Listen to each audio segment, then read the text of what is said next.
Hi guys. So welcome to the live stream.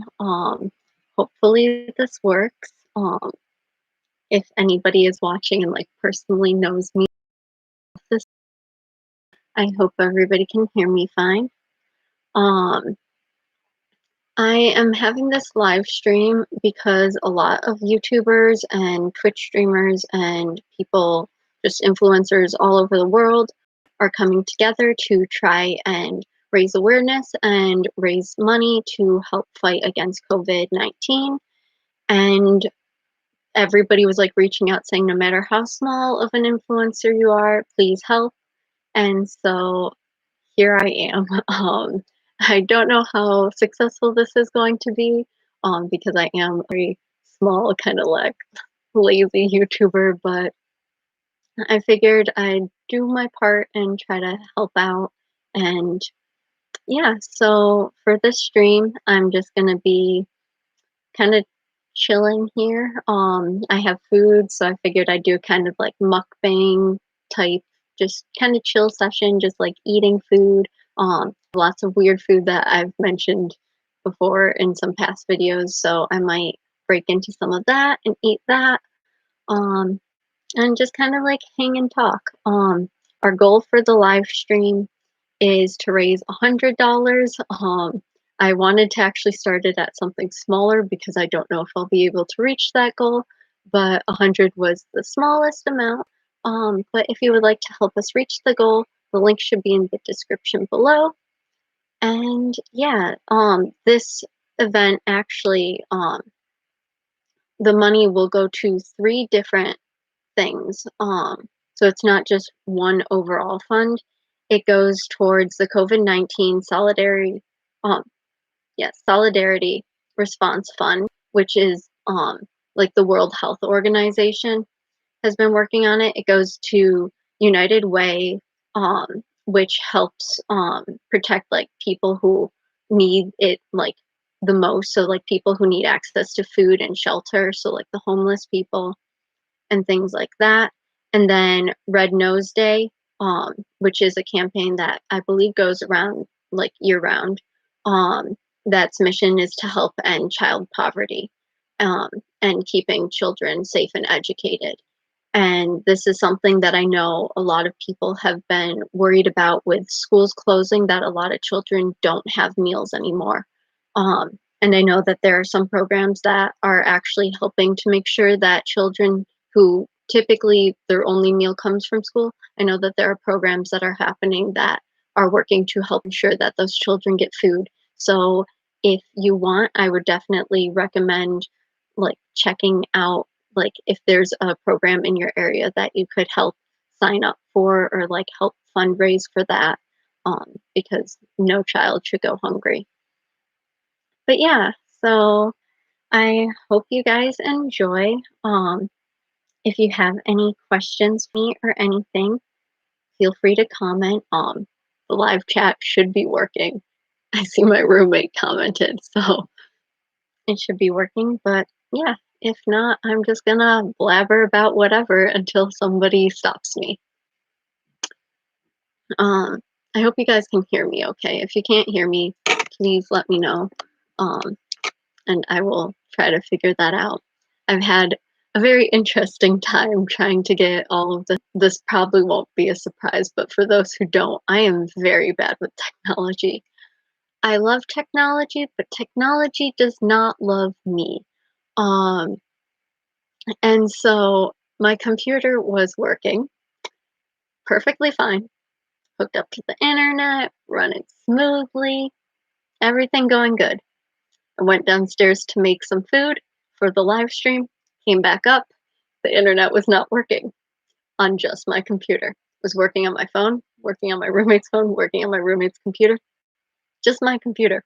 Decided, let's just disconnect from the internet. But the sad thing is it was connected. It was just saying the internet wasn't there. So I had to reboot my entire computer, and luckily that worked. So then I finally got that up and running. And then as I was setting up the YouTube live stream, I spilled the udon that I'm eating on my white pants. So that was fun. Luckily, the udon had cooled by then, so it wasn't burning. Luckily, it did not stain my pants, which I was very thankful for because I decided to wear white jeans today because I was like, what could possibly go wrong? Apparently, a lot. Um, so that's kind of why I had a delay. I had wanted to start this at 6:45. I am almost like a half an hour late. Um, and I don't like to be late, but technological issues are definitely something that I unfortunately experience a lot. So I'm sadly not surprised that it happened. I'm just kind of disappointed, but I'm here now and hopefully it's all working. Um, Nobody sent me a message saying that it's not, so I'm going to go with it's working. Um, and yeah, I'm just going to quickly send out a just like a tweet letting people know that I am live if my phone would work. I also the udon spilled on my phone too, and my computer, and just everywhere on my bed essentially. Um, so that was fun. But yeah, so we're just gonna have a chill stream. And like I said before, and I'll repeat it again since we're a bit more into the stream than at the very beginning, but this live stream is to raise awareness and money for COVID-19. There is a link in the description below to Tiltify, which is a site that will donate 100% of the proceeds to the organization in which you are donating to. And they are working with influencers of all types across all platforms today to help raise money for COVID-19, and the money is being donated to three different um, kind of more generalized I guess like programs. So like they have like the World Health Organization's COVID-19 thing. They have like the Red Nose Day, and so it's kind of like you donate once to here and your money will be split between these three really good organizations. So I thought that was really cool. And so even though I'm a small YouTuber, I figured I'd hop on the bandwagon and help raise money. Um, my goal is $100 because that is the most that they would let me do, but I would be happy if we even raised like $5, $10. I would like to hit 50 at least, but I know that lots of people are having financial issues in this time. And so if you can't donate, that's perfectly understandable. Definitely put yourself first. Make sure that you can survive on your own money before you give your money to others. Um, but if you have money to spare, like any amount helps and it would be very appreciated. So please donate if you can. If not, you can spread the word. That's always a good way to get people aware of situations like this. And I personally think that because this is essentially an epidemic that's hitting the entire world, it's something we should all come together to try to defeat. So yeah. Um, I hope you enjoy. I'm gonna finish. I keep talking and then not typing, and I can't talk and type at the same time because then I type what I'm saying. Um, Hello, Flacco. Flacco. How do you pronounce that? I'm so used to calling you King. Can I just call you King for this? Um, but hello. Um, so that is up. So now let me just tweet. I'm so bad with technology. Oh my god. I don't get how I can be like a person living in this generation and be so bad with technology. Like, I know how to use it, I'm just not good at using it. Um, okay. Yeah, I'm just gonna call you King because that's what I'm used to calling you. How was your day? How was everybody's day in chat? I should probably ask that. I hope everybody's having a good day. I know here it was a bit rainy today, and I had to go run and get some medicine for my grandmother, so it was nice to get out of the house for a little bit, but I can't say I enjoyed driving back in the rain.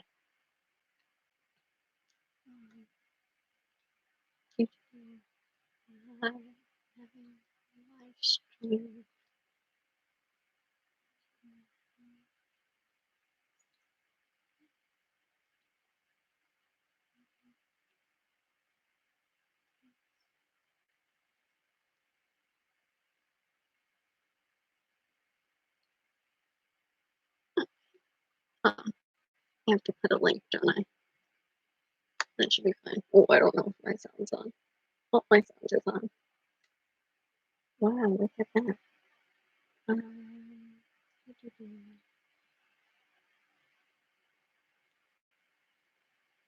I don't get how professional YouTubers do it. Granted, this is the first time I'm ever doing a live stream on anything, so I guess it's understandable that I'm not good at it, but we're trying it out. We're seeing if this works. Mm. Pretty chill day. Been on that daily Animal Crossing grind. I feel that. I feel that. That's part of why I actually haven't been posting videos to my YouTube. I feel kind of bad. Like I was doing pretty good. I was getting like one video a week, and then I had a break from school, and then all of my classes moved online, and just trying to get like situated into all of that, I was like, I need to focus on like figuring out life before I figure out videos. And then in the mix of all that, Animal Crossing came out. And for those who don't know, Animal Crossing is a series that's near and dear to my heart. I started playing when I was 7 or 8. Um, I don't know. I think my sister's watching and she might be able to have the answer. Because she actually not necessarily gave me the game, it's her game, but she let me have an account on it. And it was one of my first 2 video games that I ever played. And now I go and I buy literally like every single version of the game. Like as Nintendo updates their systems, I update the systems only when they announce the next Animal Crossing game. So I wasn't going to get a Switch until I found out that they were going to have Animal Crossing, and then I was like, hmm. So now I have a Switch, and now I have Animal Crossing, and I've been playing it endlessly.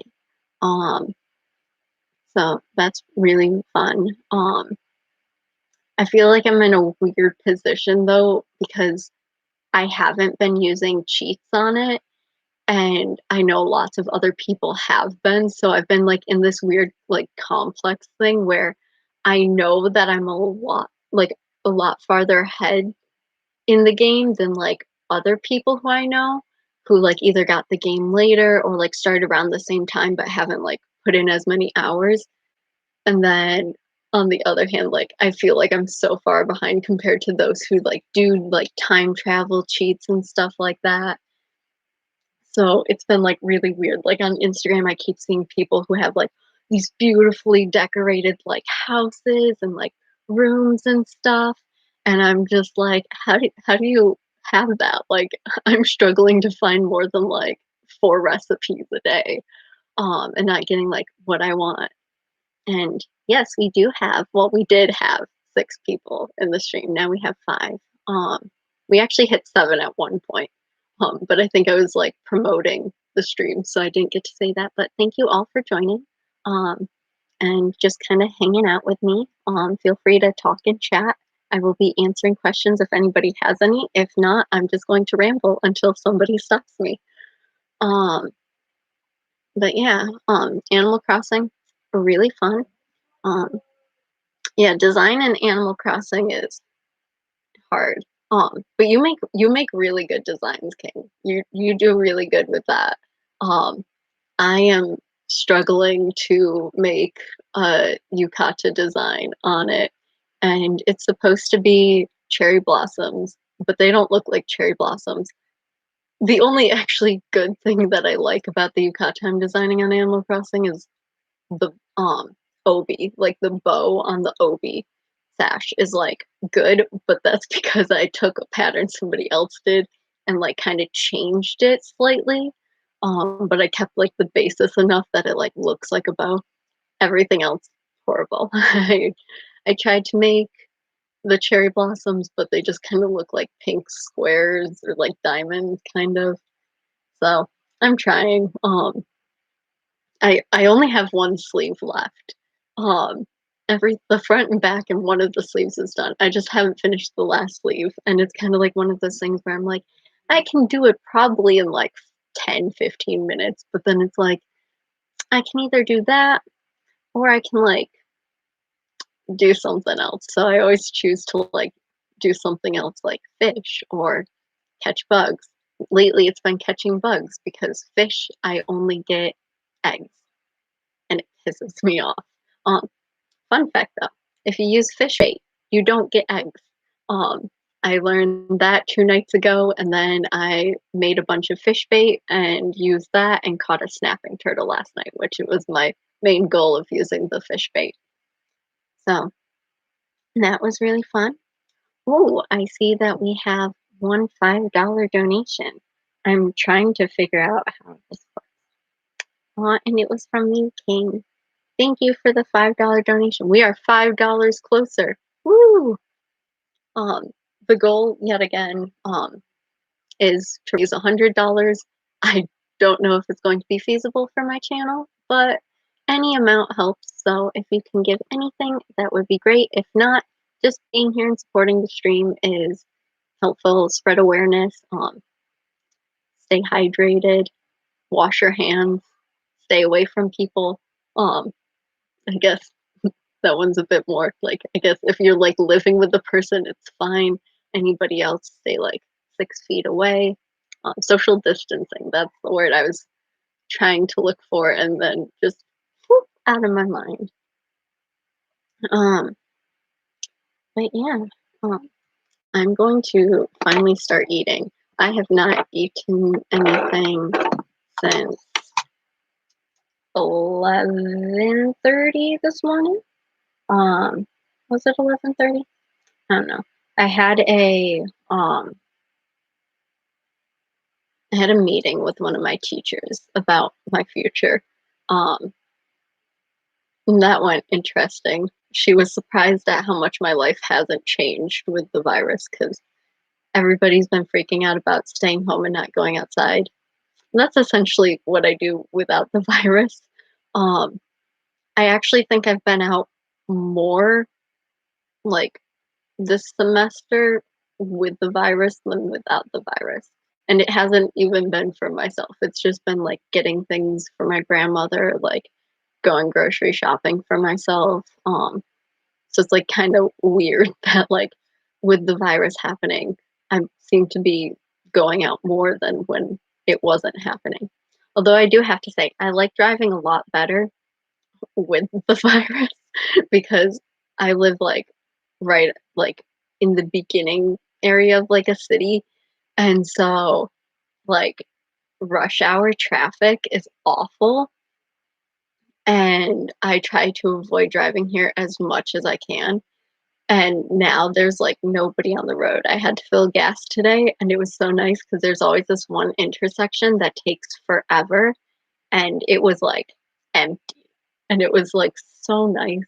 And it's been that way the entire time, like since like everybody's been like staying inside. So driving is like the one thing that I enjoy now that like this is like a thing. Um, because typically I hate driving. It's also nice because like a lot of the people, because I live right not on campus, but right behind my campus. And typically street parking, there's nowhere to park. And so I would typically park at the school parking garage, but now there's barely any people here. So I'm like parked right outside my apartment, which is nice. I don't have to walk like 15 minutes to get to my car.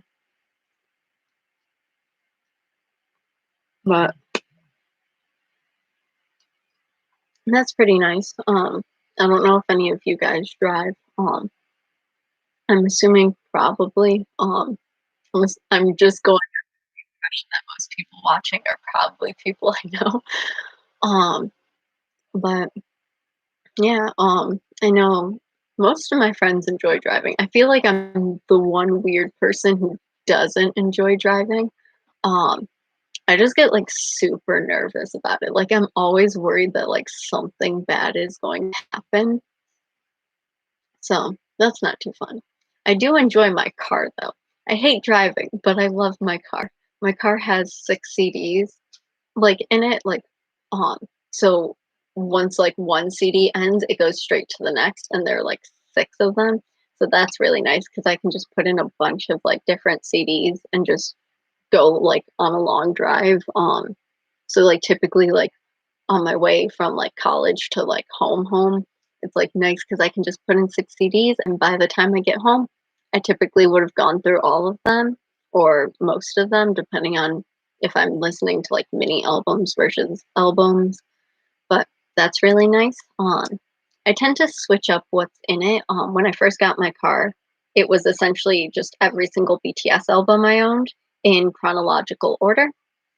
Um, but now I own more BTS albums, so I can't do that. And then when I went to Japan, I spent a lot of money on CDs of just like Seiyu artists that I idol groups that I um, like openings and endings of like different animes and character songs and stuff. So I kind of have like a weird mix. Um, and I also have like CDs that I had like as a kid, which were mainly like Disney and like Broadway stuff because I'm super into musicals. So it's kind of weird. Like right now, I'm pretty sure I have 2 Utapri CDs and um, 2 BTS CDs, 1 Astro CD, and a Hillary Duff CD. Those are the CDs in my car, and it's a very weird combination. But I don't know. I enjoy it.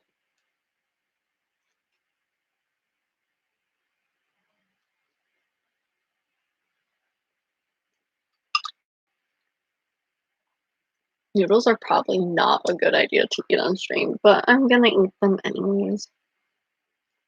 This is actually really nice. This is only my second time having udon since coming back from Japan, and I love udon. Like ramen I like and I eat it because it's cheap, but like udon is so good. When I was in Japan, the school that I went to had kitsune udon, which is udon with a small like square of fried tofu. And it was like 230 yen for a giant bowl of it. And yes, King, it is the giant noodles. Ooh, uh-oh, you can see that easily. Um, but it's the giant like squishy noodles. Um, and so it was like 230 yen, which is like a little less than like $2.30. It's probably closer to like 205 um in US and it was so good. And you just got a huge amount for such a small price. And I kid you not, I think I had it every single day for lunch for probably at least a month and a half. Because there were, like, multiple places to eat on campus, but I was, like, really shy and, like, my only real friends at the school were, like, the ones who I had, um, from my housing, and so if I couldn't go with them someplace to eat on campus, I would just go to that one cafeteria and just get the kitsune udon there. Um, Luckily, by, like, the end of the semester, I had people who I would, like, eat with, and so they would only get the kitsune udon if we went to that cafeteria.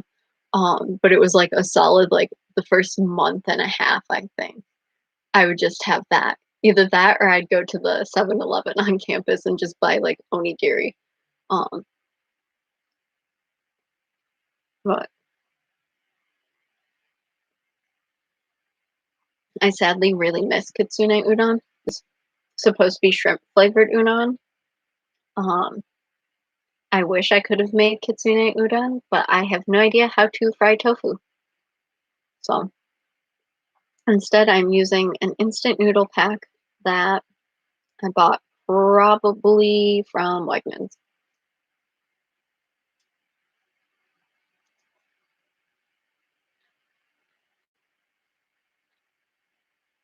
But yeah, so if anybody has any questions or topics that they'd like me to talk about, please feel free to like comment then.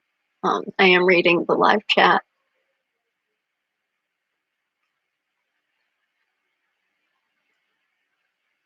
Making tofu would be cool. Um, it's weird. I don't actually care for tofu. I don't like the texture of it, and it has no flavor, so I guess the flavor's not really an issue. Um, but I will eat it in things, but I don't necessarily care for it. I know my roommate um cooks with it occasionally. And the noodles are cold, sadly. Um, it was piping hot when I brought it upstairs, and then it took me a half an hour to get everything set up, and then I spilled half the broth on me. There's more broth downstairs though, because I read the instructions, and then by the time I got out the pot, forgot the instructions, and I was only supposed to add a cup and a half of water, and I added probably like 2 cups. I just kind of filled the pot and was like, this seems fine. So I have way more um, broth than I do noodles, huh, but it's whatever. I also have an egg. My friend taught me a way to kind of like poach an egg in the microwave. I think this one's a bit more cooked than a poached egg. Um, but I've been like trying to do that. When he came over and made it for me, it worked good. And then the first time I tried it myself, the egg blew up in the microwave. So that was not fun. Like luckily nothing happened. It just got all over the microwave and I had to clean it. But this time I worked hard to prevent that from happening. But yeah, it kind of just made this egg. I think being in the um, broth while it was still hot might have cooked it a bit more because it's a bit harder than when I first took it out of the microwave. But it should still be fine. It's cooked, and that's all that matters. Um, Big noodles freak me out. Like they look like they're about to get up and attack. Um, they do slightly attack. I don't know if you noticed, but one of my last bites, one of the noodles like flipped up, and it got um like broth like on my face and almost in my eye. And I have that issue a lot with noodles is I always like slurp them up and then I always get like smacked in the face with either the noodle or the broth and it's not fun and that's why I feel like noodles were a bad choice for this. But I was like, I want something like fun to eat. And I was going to do spicy Korean noodles, but then I was like, I would like to make this a longer live stream and not be dying. So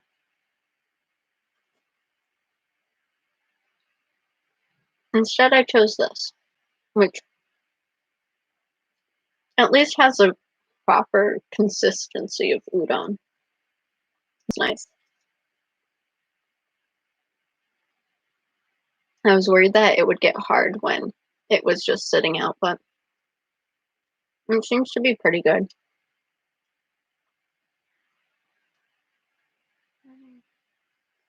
My one issue with udon noodles, though, is they are very long and very like difficult to like get a hold of.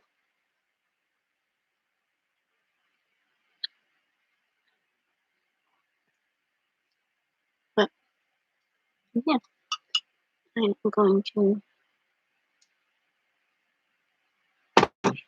Oh, more money was raised. We have $20 donated anonymously. Thank you very much for the donation, whoever the anonymous donator was. That's very nice. I guess I'll repeat the spiel. But this live stream is for raising money and awareness for the COVID-19, which is affecting everybody in the world. And so today, everybody across all different platforms, whether it's Twitch, TikTok, YouTube, has been trying to fundraise. I know that Jacksepticeye was a big front runner in this. Markiplier's helped out. Um, their entire like group essentially has been doing this. Um, and they were reaching out to everybody and just saying like on their streams, like any YouTubers, no matter how big or small, if they wanted to come and join in to do that. And so I was like, I have nothing better to do with my evening. Um, so here I am. Um, this is actually really cool. I've been wanting to do a live stream for a while, and I've been wanting to do a charity live stream, but I had wanted to wait till I was like a bit bigger for a charity live stream because I didn't know how affected or how effective um, my channel would be because it's still very small. But so far, we're a quarter of our way to our goal, so that's awesome. Um, I can honestly say I did not really expect to get this far, but I'm very happy. I don't know how long I'm going to be streaming, but I'll probably go for a while longer. Like it's pretty early in the night and I have nothing better to do. Like I have a couple of things of homework, but they're essentially just responding to other people. And I tried doing it before this, but nobody had written anything for me to respond to. So here I am. So hopefully by the end of this, people will have responded and I'll finish my homework. But if not, I can just do it tomorrow because there's no real deadline. They're just discussion boards. Online classes are interesting. Um, they definitely take some getting used to, but I don't mind it. Um, it's kind of nice not having to like get dressed and like drag myself to class. Granted, this semester I had mostly night classes, so I didn't mind it as much because it was like my earliest night class was at 4 and my other 2 night classes were at 6. So it was like kind of nice because I could like stay, like I could sleep in and then like go to class late, which I'm kind of nocturnal, so it was like nice for me to do. Except my one class that wasn't a night class was like a 10 a.m. class and it was twice a week, whereas my night classes were once a week. So that was kind of a pain in the butt because I'd have my night classes on Monday and Wednesday, and it'd be super, super late at night, and I'd be like finally like awake and I'd be wanting to do things, and then I'd be like, oh, I have to go to sleep because I have to be up before 10 tomorrow and like in a building, like which luckily is pretty close to me, but it was like the top floor of the building, and I don't like walking up the stairs and the elevators. Not broken, but it feels like it is.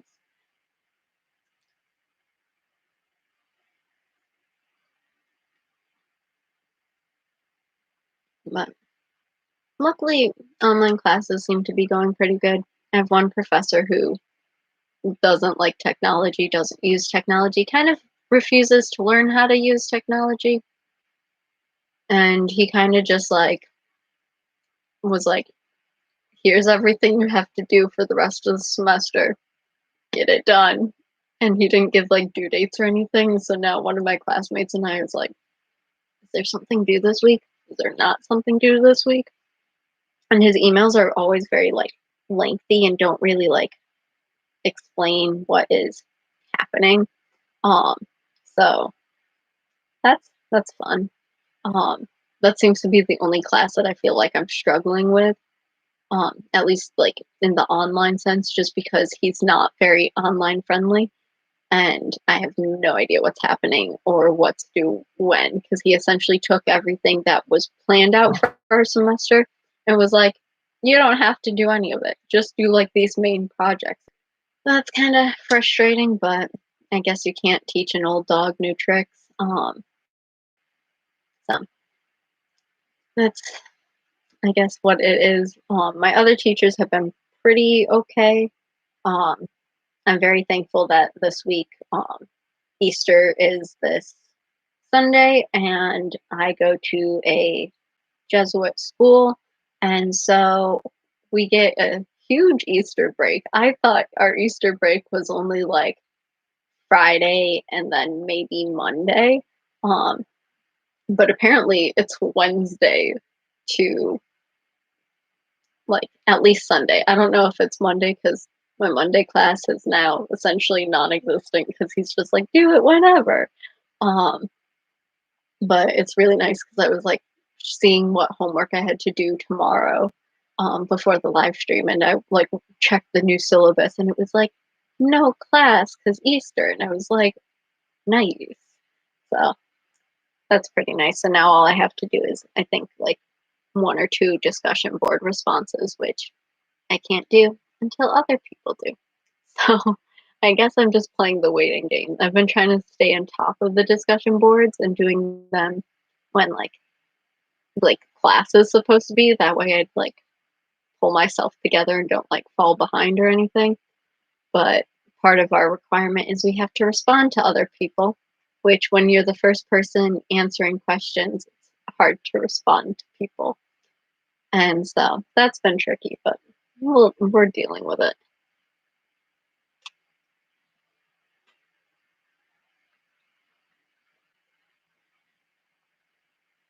So, anybody have any fun, interesting news? I know lots of people have been like just kind of bored and stuck at home and haven't been doing anything, but are there any like new songs anybody's interested in or any new games? I know Resident Evil 3 just came out, the remake of it, and I've been watching some people play that. Um, I still prefer Resident Evil 2. Leon is Bay, and Carlos is trying his best, but he is not Leon. But I know that one just came out, so people have been hyping that.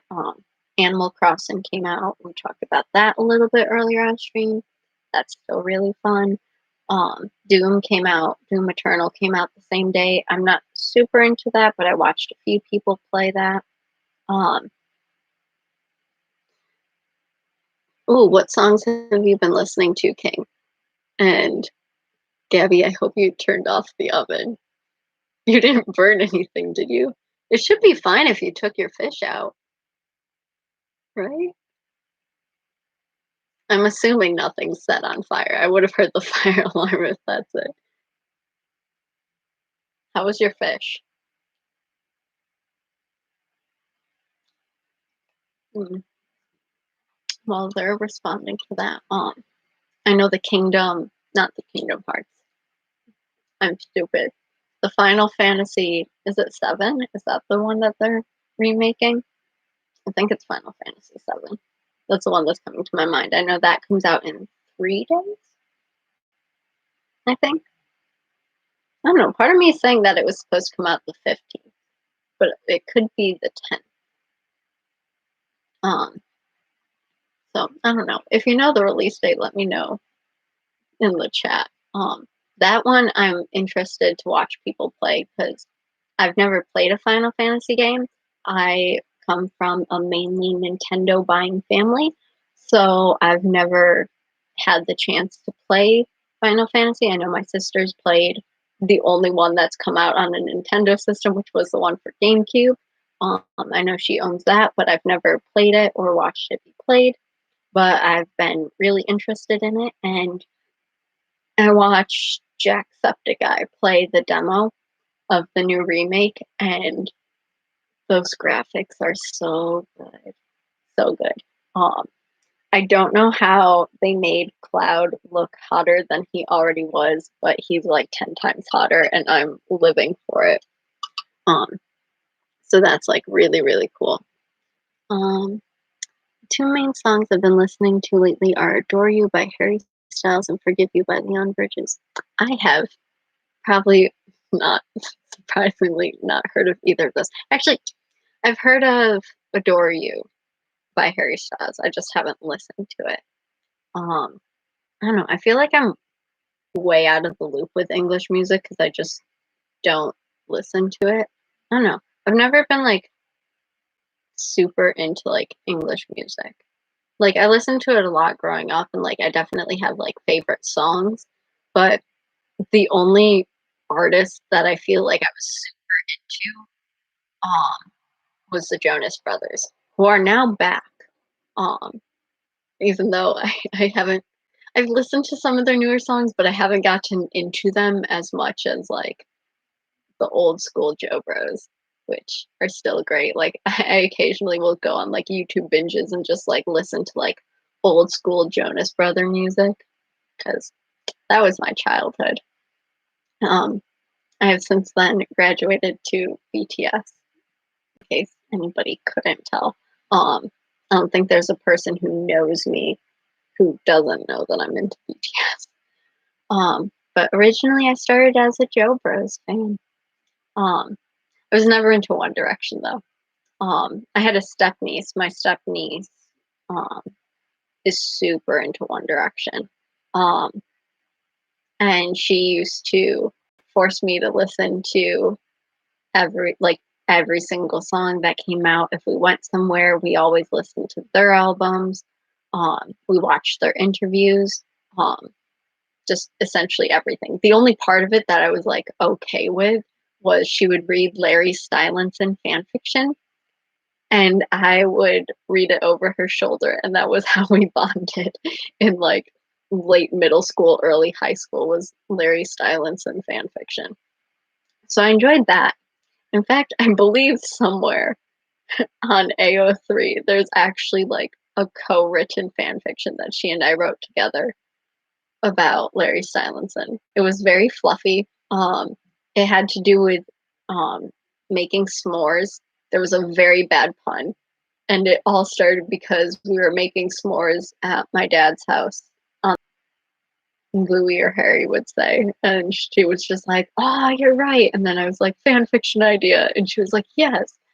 And I have to say, it's not the cringiest fan fiction that I've written, but it's I think one of two that's published. Um, yeah. My current fan fiction is definitely much better, but I don't publish that anywhere, and only one person reads it. Um,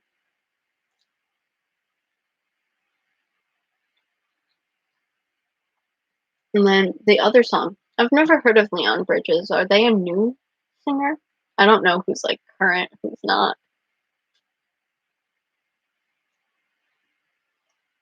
I think the most recent song that I've listened to and have been into was Halsey's Without Me. I really like that song. And I only really listened to it because I was watching Boy with Love videos and it came up in my recommendations. And I was like, I'll check this out because I realized I don't know anything about Halsey apart from like how she interacts with BTS. And I listened to it and I was like, this song's good. I felt like that song described my life. So I highly recommend that song. That's like, I think the most recent English song I'm into. And even that one's pretty old. It's like a year now.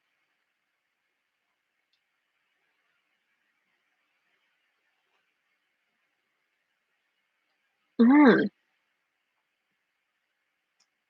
I think I actually, I don't, I think I might have heard one of his songs because I think he performed at New Year's Rockin' Eve. Maybe was that him? I don't know. I'm gonna, I'm gonna look him up because I feel like I might like know who you're talking about, but also I feel like I don't know who you're talking about. But we're gonna look him up. Bridges.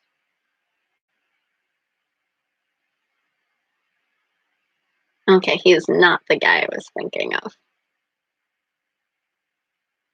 There was this guy who hosted the New Orleans section of Ryan Seacrest's like Rockin' New Year's, whatever the long ass title for that is. Um, and he was pretty chill. He was really fun. Um, but I've never seen this guy. But I will give that song a listen to when this is done. I am always in the search for new music, but I'm still very like, I don't know. I feel like because of how I was raised, I really don't hate any type of music. Like there's music that I definitely prefer to listen to over like a different type.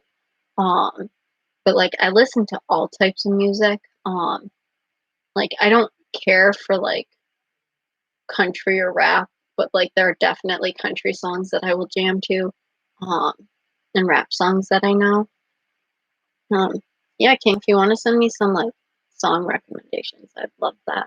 Um, for those of you who are like my viewers who come actually from like my YouTube channel, you would know like I do K-pop reaction videos. And so that's really nice because I used to be very close-minded in K-pop. And through like my roommate and some of my friends, I've kind of like branched out because I used to like, I think when I started college, I was into five groups. What was it, five? Yeah, because it went BTS, Astro, Blackpink, Twice, and Red Velvet. So I was like into them, and a little bit of GOT7 was thrown in there, and that was like about it. And now I'm into like a bunch of different groups. And I've kind of like taken up my roommate's stance of like standing a bunch of groups, but because there are so many, you don't bother to learn any of their names. And so I feel kind of like bad because I keep reacting to G Idol, and in fact, like tomorrow I'm probably going to react to their new song. Um, and I don't know any of their names. Um, and that's kind of sad because I've been reacting to them, I think, literally since they debuted. Um, and I still don't know a single one of their names. Um, I can recognize them by like their face, but I don't know their names. Um, same with like Itzy. Itzy, I react to like most of their songs, and I know like one, two of their names, maybe two. I'm not gonna put my money on it, but maybe two. Um, whereas then there are like other groups that like I'm more into, where I know either all of the members' names or most of the members' names. Like I know all of Golden Child, except there are always like three people in Golden Child who I can recognize them and I know their names, but they always like trip me up, and I'm always like, I'm so sorry. Um, but then the other seven members are like perfectly fine. Like I know them by heart. Um, and they're really good. Let's see, what else? I don't know. I feel like I'm not getting into as many groups. Like I'm like listening to more group songs, but I'm not like hardcore standing like I was at like when I first got into K-pop. Like when I first got into K-pop, it was like I watched like every single thing BTS released, every single thing Astro did. Um, same with like Blackpink, and now it's like I get V Live notifications saying like Astro's gone live, and I'm just like, maybe I'll watch that later. And then I never go back and watch it later. Um, same with like even BTS. Like BTS, I'm typically much better about, but there are definitely like if like a solo member is doing like a V Live, if it's during enough of like the day, if it's early enough in the evening, I'll sit and watch it. Um, if it's like late at night, I'm just like, I'll watch it later when there are subs. And then I always like forget to watch it later. So I'm kind of bad about that. But I do try to keep up with their Run BTS. Um, Although I'm a few episodes behind on that. So I guess I'm not too good, but typically when like school's in session, I'll like watch it during like my lunch break. Because that's just something nice, like half an hour, you just chill, watch BTS be crazy, um, and like fight each other to the death over coupons. And I always think that's funny.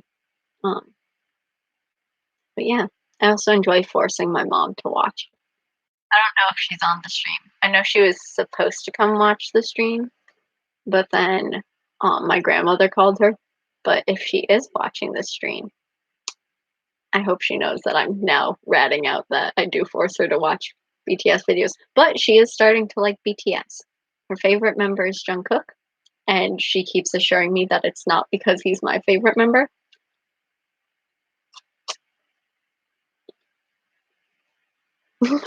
Hi, mom. So my mom is in chat.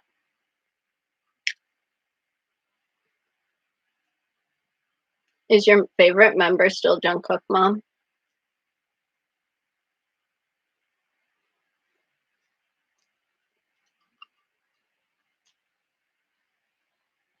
Are you like on, or do you just have me as background? Because I think Kiara just has me on background.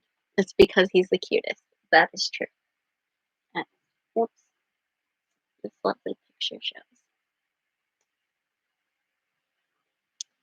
But yeah, so my mom is officially, I'm outing her as a Jungkook stan. You're on? Okay.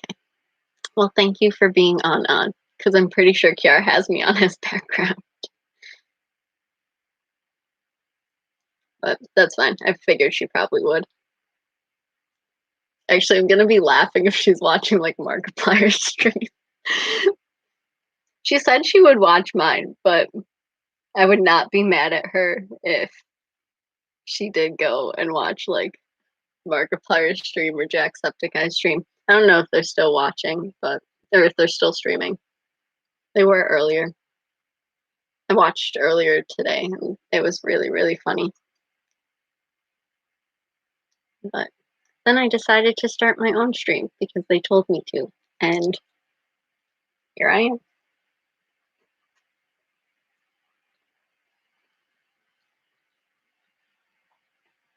I don't know if you remember any of them enough to answer this, mom, but do you have a favorite episode of or like interview by BTS, or like a favorite episode of like BTS Run?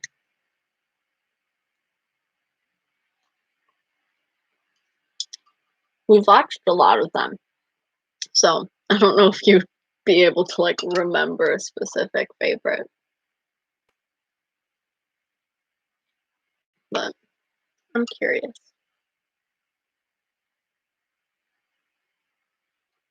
I watched Accepted Tanker Marky Moo when we could be vibing here. Because they're a lot funnier.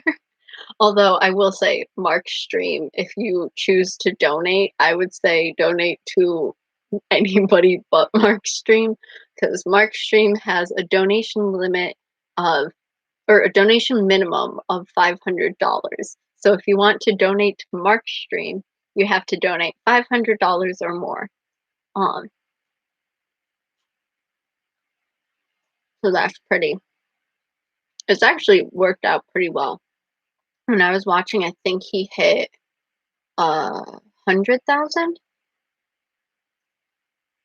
I believe was the last number or like milestone when I watched, and like he was donating a lot too. Favorite is with Fallon. The hide and seek one, the one with Ashton Kutcher. Was that Fallon?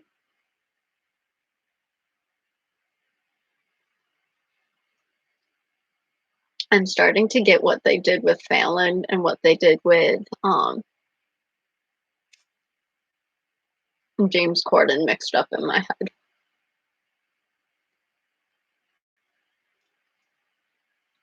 I believe the hide and seek was with the Subway interview. Okay. So I'm thinking of like a way different interview. Yeah, I believe hide and seek was Corden. Maybe. I don't know. They've done so many things. But the Subway interview was fun. That one felt like an episode of BTS Run, but like with Jimmy Fallon there. And I still appreciate how they played it as if it was BTS Run and just had Jimin cheating very obviously. But it helped Jungkook win, so I'm not gonna complain. And hello, SW Clutch. Welcome to the stream.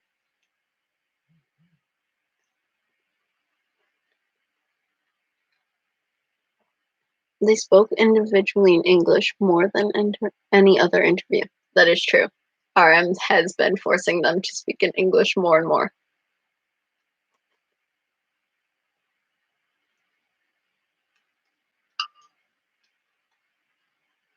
But yeah. If anybody else in stream is a BTS fan, comment your favorite member or your favorite episode of BTS Run. I know one episode I still hold near and dear to my heart is actually I guess there are two.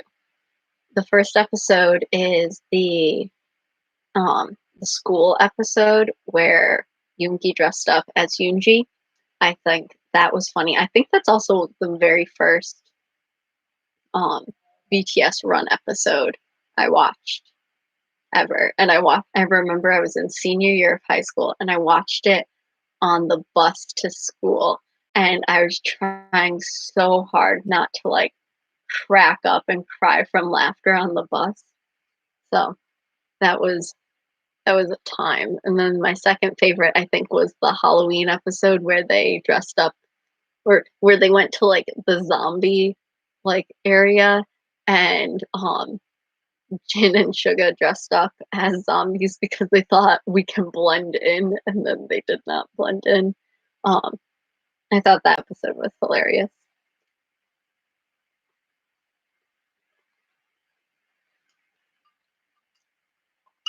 So you are a J-Hope fan, SW Clutch.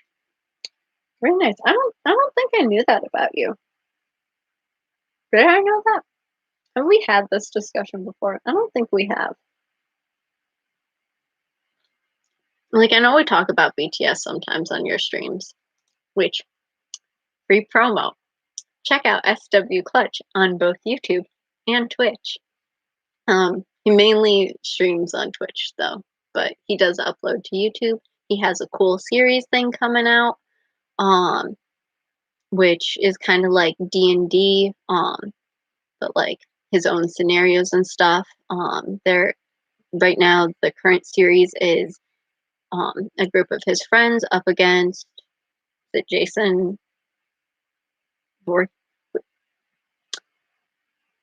I always forget like which like horror movie it is. I don't watch horror movies.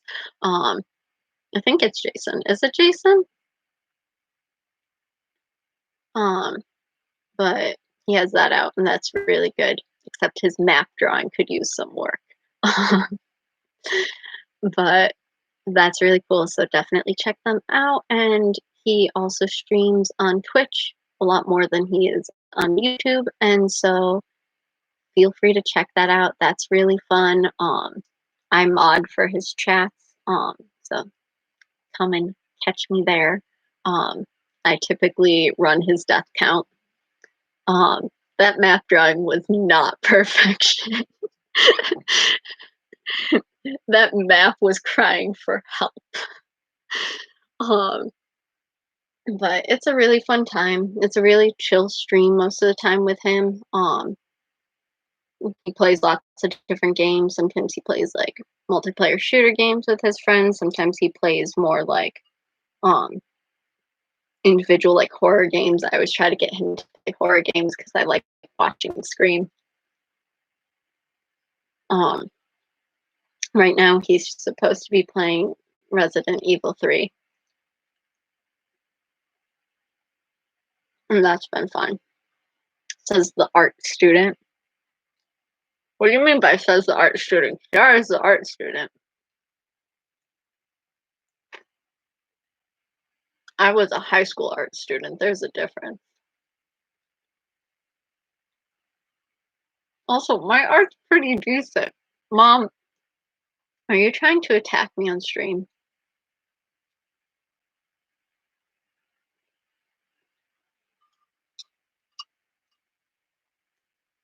Uh, You tried your best, Clutch, with the math, but it could definitely use some work.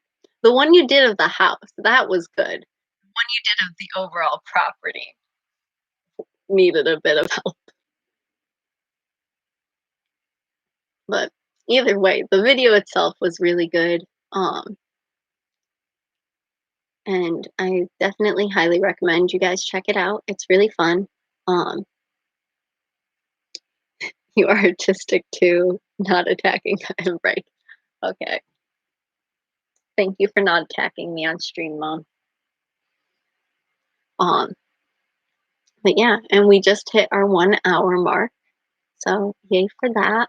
Um, I'm surprised that the stream hasn't crashed. Fingers crossed. Hopefully it won't. Um, and we have raised still just $25, but that's $25 more than I thought we would. Um, our goal yet again is 100 because it was the smallest amount they'd let me put in. Um, and we are raising money and awareness for COVID-19. Um, all the money will go directly towards like different organizations such as the World Health Organization, to help both families, children, who have been affected by COVID-19, as well as like making sure that doctors get supplies that they need, such as like masks and stuff. So if you can donate, that'd be great. If not, because I know money is tight for a lot of people with this whole situation, just spreading the word does a lot. And if you want something to do, if you know how to sew, um, my roommate and I just found this out. Joanne Fabrics actually has a thing where if you contact them, I don't know if it's still going on because more and more have been shutting down, but they had a thing going on where if you contacted them about making masks, they would have like a pickup option where you could go to the store and they'd have it ready for you and they'd have essentially a bunch of fabric and supplies for you to go home and make face masks to donate to doctors or like vets and nurses and stuff. So I know my roommate did that. So if you can sew, I think that would be a really good thing if you everywhere and like doctors are like going into like helping save these people's lives without protection, and we should be trying to protect those who are trying to protect us. So I highly recommend looking into programs like that. And I mentioned earlier that there are programs that are going on to help um, children who typically get their only meals from school. So I highly recommend looking into those. One of those things might be a bit more feasible for people to do, a bit less cost wise. So if you can help out in one of those ways, that'd be great. And just overall, like make sure you're social distancing, stay inside as much as possible, wash your hands, use hand sanitizer if you have any, don't hoard toilet paper. Um, just like try to stay calm about it. Um, but yeah, so that's my spiel. There's a link in the description below to the Tiltify page that you can donate to. Um, oh, I see that we have another donation. Thank you, Clutch. Clutch donated $25, so we are now halfway to our goal. We hit 50, woo! Which was originally what I was going to set the goal to because I thought it was more like of a feasible goal. And so thank you very much, Clutch. But yeah, so if you guys can help out, that'd be great. Uh, Speaking of toilet paper, I hope everyone is having a lovely afternoon so far. I think it's a little late for an afternoon, but I hope everybody is having a wonderful evening. Don't exactly know what that has to do with toilet paper, but I also hope that everybody is having a lovely afternoon/evening. I guess it could be afternoon depending on where you are in the world. If you're watching this from California, it might be like late afternoon, early evening. I don't know how time zones work.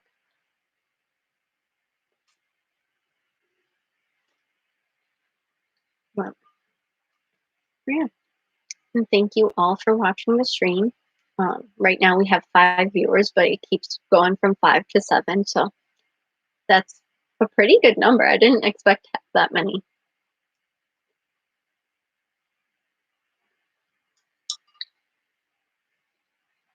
I feel like I'm getting this all down my chin. Noodles probably wasn't the best option to eat, especially like a soupy noodle, because I can't eat soup without spilling it. And I guess I already spilled this, so that came true, but yeah. Oh my god. Aw, thank you, Mom. My mom just donated $100. Thank you, Mom. So now we surpassed our goal. So we hit 150, which is $50 above our goal. Thank you, Mom, for donating that wonderful $100. Um, yeah, thank you. I also love you. And thank you for being on stream to support me. Um, so yeah, everybody, shout out to my mom. She's the real OG.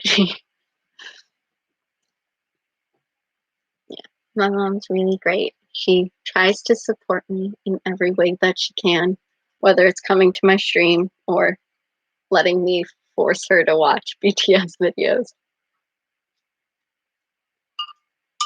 Much love in the chat for you, Mom. So thank you for that. So we've now hit our goal and surpassed our goal. So that's awesome. Did not think we were going to do that. We also have 8 people in the stream. Whoop, whoop. I'm proud you're doing this. Love you. You use the wrong form of your, but I appreciate your sentiment and I love you too. Yeah. I would like to stream more. Honestly, was worried my computer wouldn't be able to handle it, but I'm glad to see that it's like actually working now. I don't want to jinx it because I was doing kind of bad earlier. Um, that is very true, Mom. You can't type. You're typically not too bad at texting. Your spelling, on the other hand, is where you have issues. But you're getting better at texting. It's a learning process, but you're getting better. Are you watching this on your phone?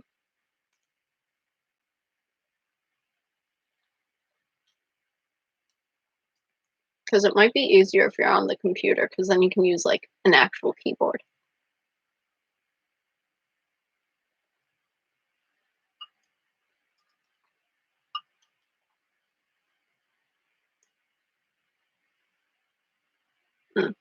I see.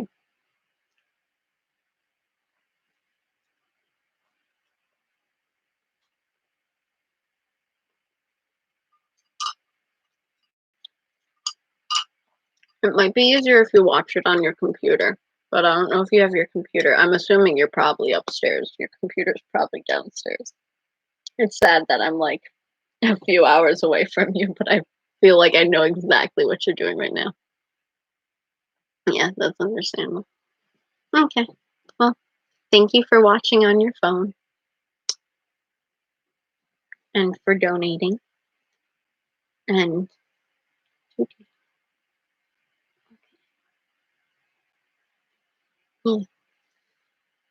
So, does anybody have any questions or any topics that they would like to talk about? I have to like resituate myself. Keep my cute little ducky pants. I was wearing cute white jeans and then I spilled udon on them. So I switched back into my PJs. But from the top up, I am dressed. I am wearing this shirt, which I believe that I got from W Heart C in Harajuku. very cute, very gamer girl.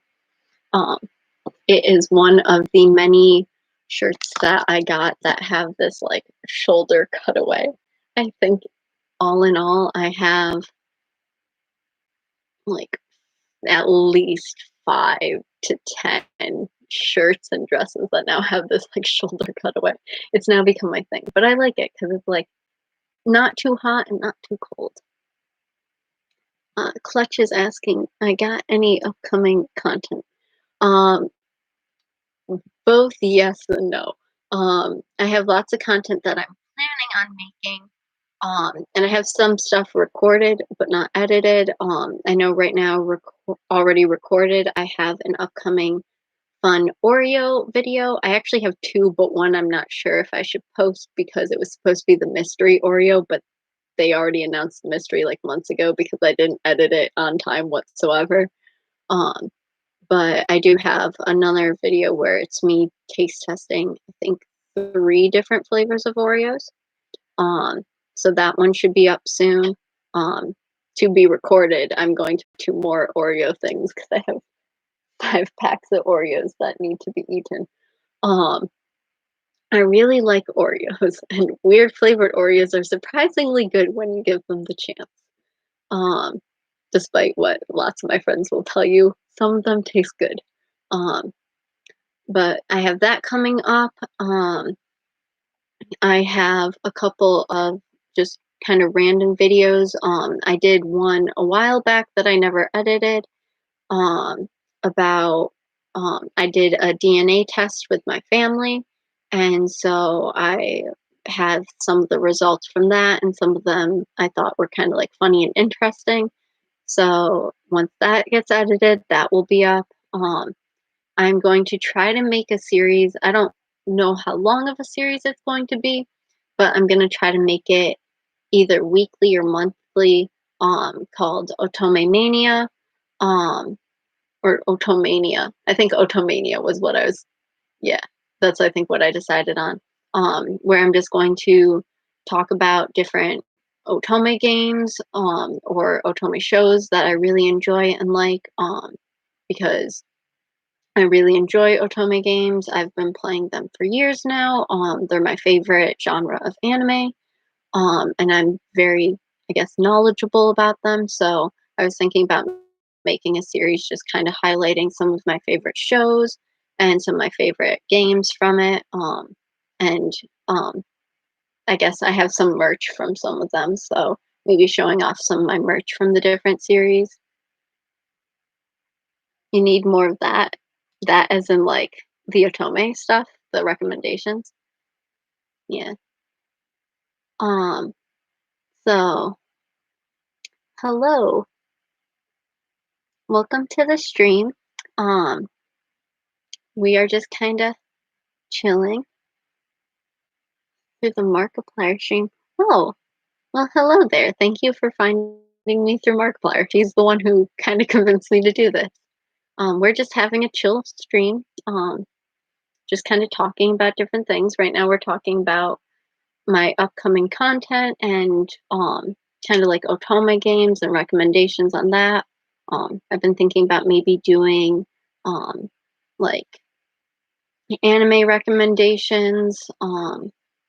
I was going to do one for last season because I watched a few series from last season's animes. So I was thinking about maybe doing like a recap of last season of like what I liked and what I didn't like. Um, and I guess I'll just kind of like shout out slash promo Jibaku Shonen Hanako-kun or Toilet Bound Hanako-kun 10 out of 10 series. The manga is even better than the anime. Um, Really good. Um, oh, thank you. And you love BTS and Otome too? Who's your favorite BTS member? Mine is Jungkook, in case it's not obvious from the giant amount of Jungkook. Um, but yeah, so that's a 10 out of 10 series. So I'm probably gonna make a video just about Chibaku Shonen Hanako-kun, just because I really enjoyed that series. It's easily become one of my favorite series. And I don't know, I feel like I haven't really gotten into a show as much as I have with that one in a while. It also got me to read the manga, which that takes a lot for a show. But I'll probably make a separate video for that. Um, Jimin, my boyfriend's bias is Jungkook. That's great. I know a lot of like Jimin stans. Jimin stans are always so nice. They're always so sweet. Um, just like Jimin. Um, but yeah, that's awesome. Do you have a favorite song of like the new album?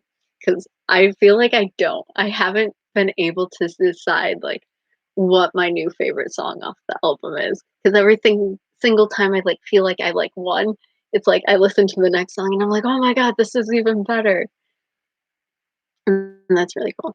In case anybody watching hasn't checked it out, BTS's new album, um, Map of the Soul 7, which I guess technically isn't new because it's been out since February, but it's like the latest release stuff. That is really, really good. Um, Highly recommend that. They have lots of music videos and like dance videos, and it's just amazing. Um, Hi, the toilet anime is so good. Hello, welcome to the stream, and it is so good. I'm glad you also enjoyed it. I thought the art style of it was really, really good. And since I know my mom's watching, that's the show that I keep telling you and Kiara to watch. Please watch it. It's on Hulu. Um, and welcome to the stream. OMG, the new album IDK, maybe Moon or Filter. I really like Moon too. I feel like I'm between, I really like Zero O'Clock, but I also really like UGG. And then Moon, I think I'm also between Moon and Filter for like favorite solo song. But I'm also like, I don't know. Louder Than Bombs is also really good. I don't know. There's just too many to choose from. I feel like at this point I'm just like naming their entire soundtrack. I was really surprised. Typically with their other albums, there's always been like one song that I've been like obsessed with. Have you played Ikemen Sengoku or Mystic Messenger? Oh my god, I've played both of them.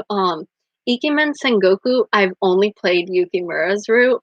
Um, and the only reason I haven't continued on with others' routes are because I need like a certain amount of, I think, like the romantic and like dramatic to like get like unlock a special epilogue, and I just haven't like gotten there yet. Um, but I've played every single game in the Ikemen series, um, with Midnight Cinderella. But I only played Alan's route of that. But Ikemen Revolution is my favorite, and then Ikemen Vampire is really good too. So I enjoy those. A Mystic Messenger, I've played the 5 main routes, but I haven't played the new 3 routes. But I was actually just talking to my friend earlier about getting back into that. Um, K-pop. Hello, welcome to the stream. Yes, we like K-pop here and Otome games, and I have dropped money on both games. I get that. I've definitely Ikemen Sengoku definitely dropped money on that. Because Yukimura was definitely the only route that I played, and part of that reason was because I did spend money to get his premium route.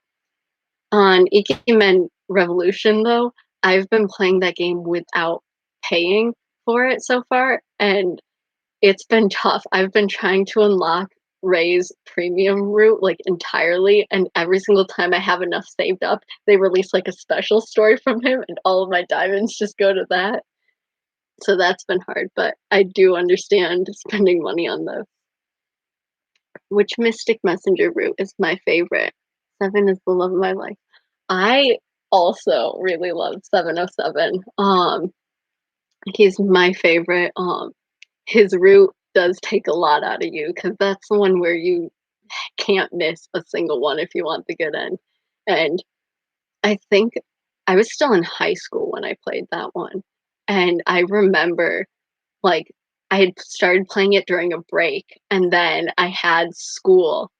Um and I was like trying so hard to like find ways like to schedule like like my class, not really like my classes, but just schedule time in my day to like make sure I was like on there and like not missing anything. And I definitely had to like go back and like get chats that I missed because I just couldn't do it with my like current schedule. But now I could probably do it because we're all at home anyways. But his was really good.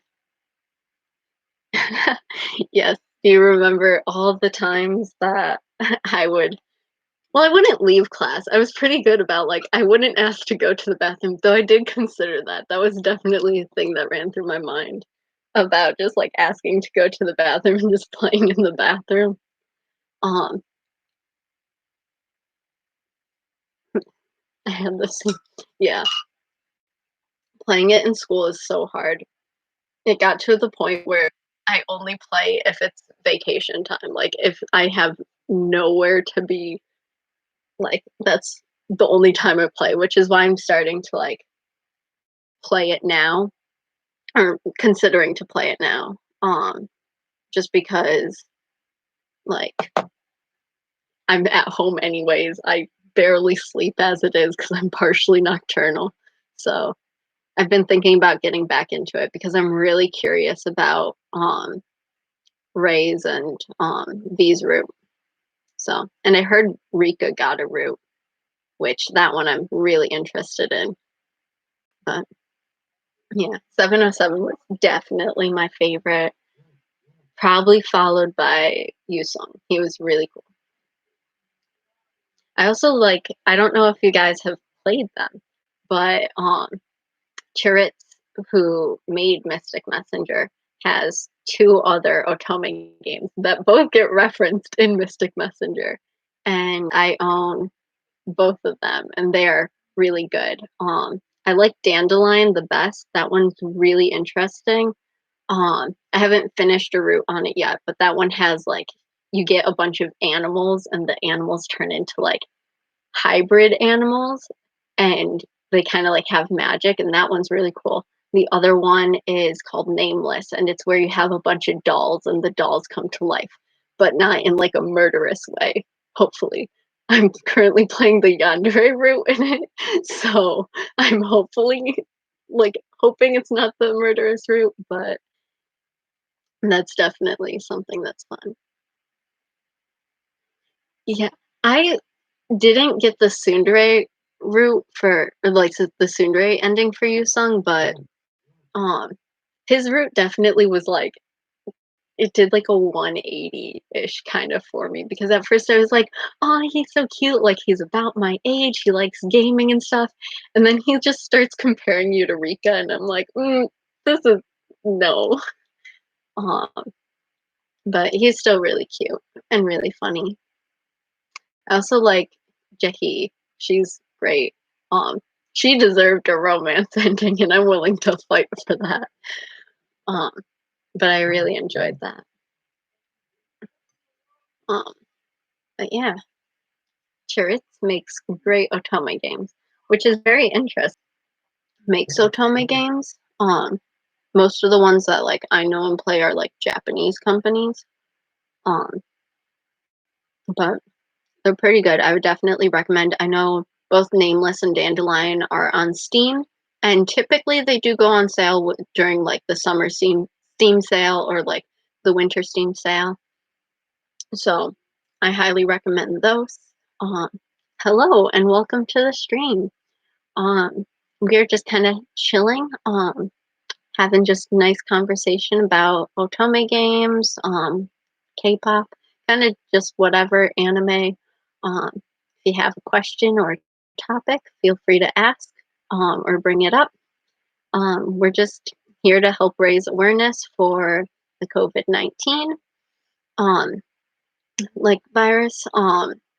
They like influencers all over different platforms today are getting together and raising money for hashtag home hope from home, and any money that is donated gets sent to the World Health Organization and the Red Nose Day Foundation and one other thing that I believe I have pulled up in a different picture, um and United Way.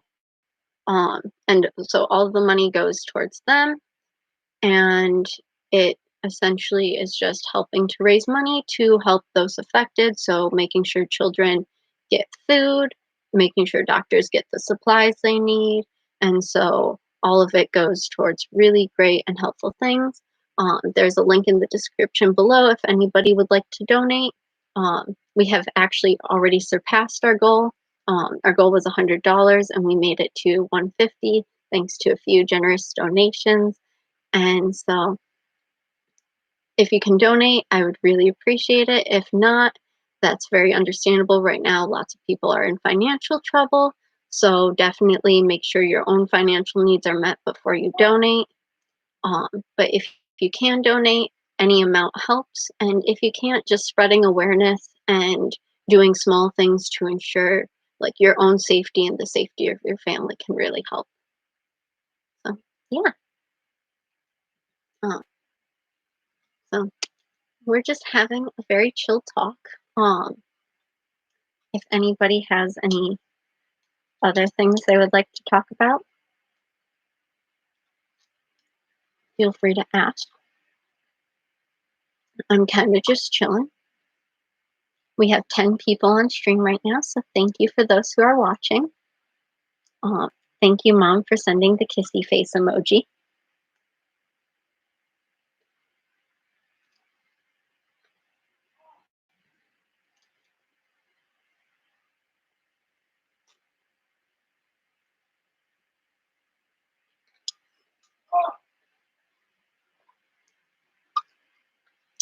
Joined a little late, but I was wondering if you've ever been to BTS concert. I have been to a BTS concert. I've technically, quote unquote, been to many, which I will explain. My first BTS concert was my senior year of high school. It was Newark Day 2 of the Wings tour. My second one was Love Yourself, Hamilton Day 2, um, for the Love Yourself tour. Um, I spent last spring, I studied abroad in Japan, and while I was in Japan, I flew to Korea for a weekend of it was a very hectic weekend, and I wasn't in the official area where they were performing, but they had a giant arena set up specifically for armies to watch the live like stream of it. So I flew to Korea from Japan to watch them perform in the live stream that was being streamed at the same time as the concert, literally right next door. And I think that's the craziest thing I've ever done. Because at least in Japan, I know a bit of Japanese to get by. In Korea, I was lost and I was by myself, and that was a lot to take in. Um, but I met some really nice armies there, who tried to, like, cheer me up because I was on a verge of panic attack, but I count that as a real because it was, like, an official thing put on by Big Hit, that happened at the same time as the concert right next door. And then also while I was in Japan, um, I got tickets to they were live streaming one of the Shizuoka concerts, and in different theaters around Tokyo. So I managed to get tickets to that, and I went with one of my friends who didn't know a lot about BTS and introduced her to BTS, and so that was really fun. So I count that as a concert because it was live streamed at that moment. Um, but in person, I've only been to officially two, um, unless you do count the live stream in Korea. And that one was really cool because it was the Magic Day muster. Um, so that was really cool. I do have tickets to um, their um, next tour, which did get postponed, but I'm thankful that it was postponed and not canceled because I got really good tickets and I would have cried if it had been canceled. But yes, I've been to many concerts and hopefully can continue to go to more. Um, my first time was City Field, New York. I met so many nice armies. That's awesome. Yeah, I've made so many friends through just like literally just through BTS. I actually chose my college based on the fact that I made some friends um, on an accepted students day.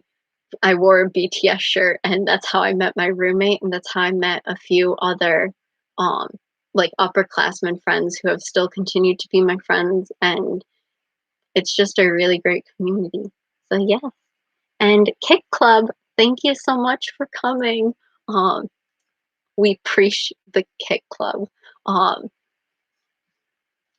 thank you for coming and checking out my stream and for staying in my stream.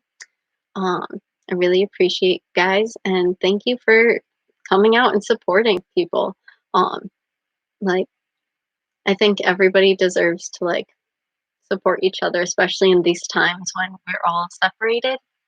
YouTube and like other platforms give us a chance to be together, and I think that's really awesome. And yeah, Kick Club, woo! So thank you, Kick Club, for coming and supporting. Um, and I know a little bit earlier in the chat, let me try to find it. Yes, Small Rantar, you asked if I'd played Obey Me. I have not played Obey Me yet. It's been on my to-do list. I was actually following the Twitter page way before the game was released, and then it was released and I went to download it, but then it had mixed reviews. So I thought I would wait a little bit longer before um, deciding whether or not I would play it. But from what I've seen, the reviews are now more positive. Um, if you have an opinion on whether or not it's good, I would definitely say let me know and I will definitely check it out because I've been debating whether or not to play Obey Me because I like the concept of the different devils.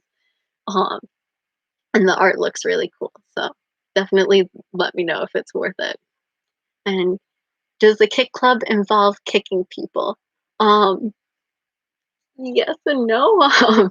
Not like kicking them off their stream, but like it's essentially like Markiplier's like support, I guess.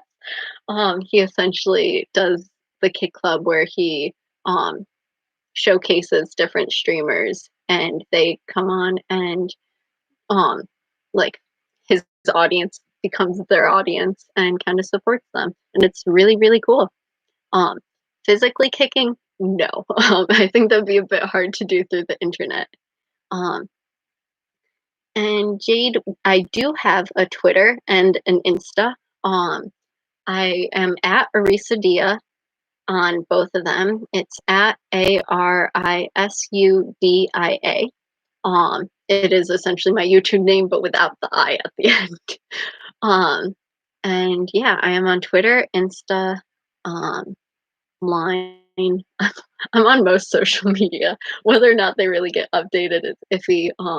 My Instagram's mostly just pictures of me going places and doing things, um, and food. Um, and then my Twitter is K-pop stan Twitter mixed with otome games and anime. Um, definitely really cool. Um, check it out. The fandom on Twitter is really nice. Okay, yeah, I will definitely check it out then.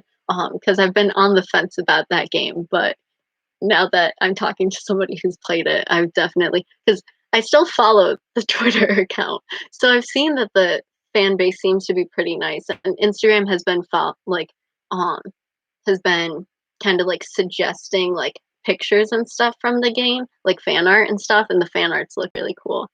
So I've been debating on checking it out, so I think I'll check it out after the stream. So thank you for that recommendation, and thank you for the follows. I'm going to my phone isn't giving me notifications, and I don't know why that is. Um, and I would like to say thank you to the anonymous donor who donated $20 and said, like you said at the beginning, no child should go hungry. Thank you so much for that. We are now at $170, so thank you so much, everybody who's donating. If you would like to donate, the link is in the description below. But yet again, feel free to donate if you have the means to, but if you don't, like, definitely put yourself and your family first, because this is a financial hell for kind of everybody all around. Um, so definitely put yourself first. I have so many different things. Um, and thank you yet again for the follows. I am going to follow you back if my phone would work. My Wi-Fi has been like really crappy at my house, um, at my apartment. So I'm actually surprised that the stream has stayed up this long. Um, but I am very thankful that it has, uh, because now I've got to talk to you guys, and this is really cool. I typically don't have people who I can just like blabber on about like otome games with. I typically force my sister or my mom or my roommate to listen to me talk about it. And they normally just nod there going like, uh-huh, okay. Um, but it's cool to be able to like talk to people and have you guys like understand what I'm saying. Um, but yeah, so thank you. And thank you for subscribing if you subscribe to the channel.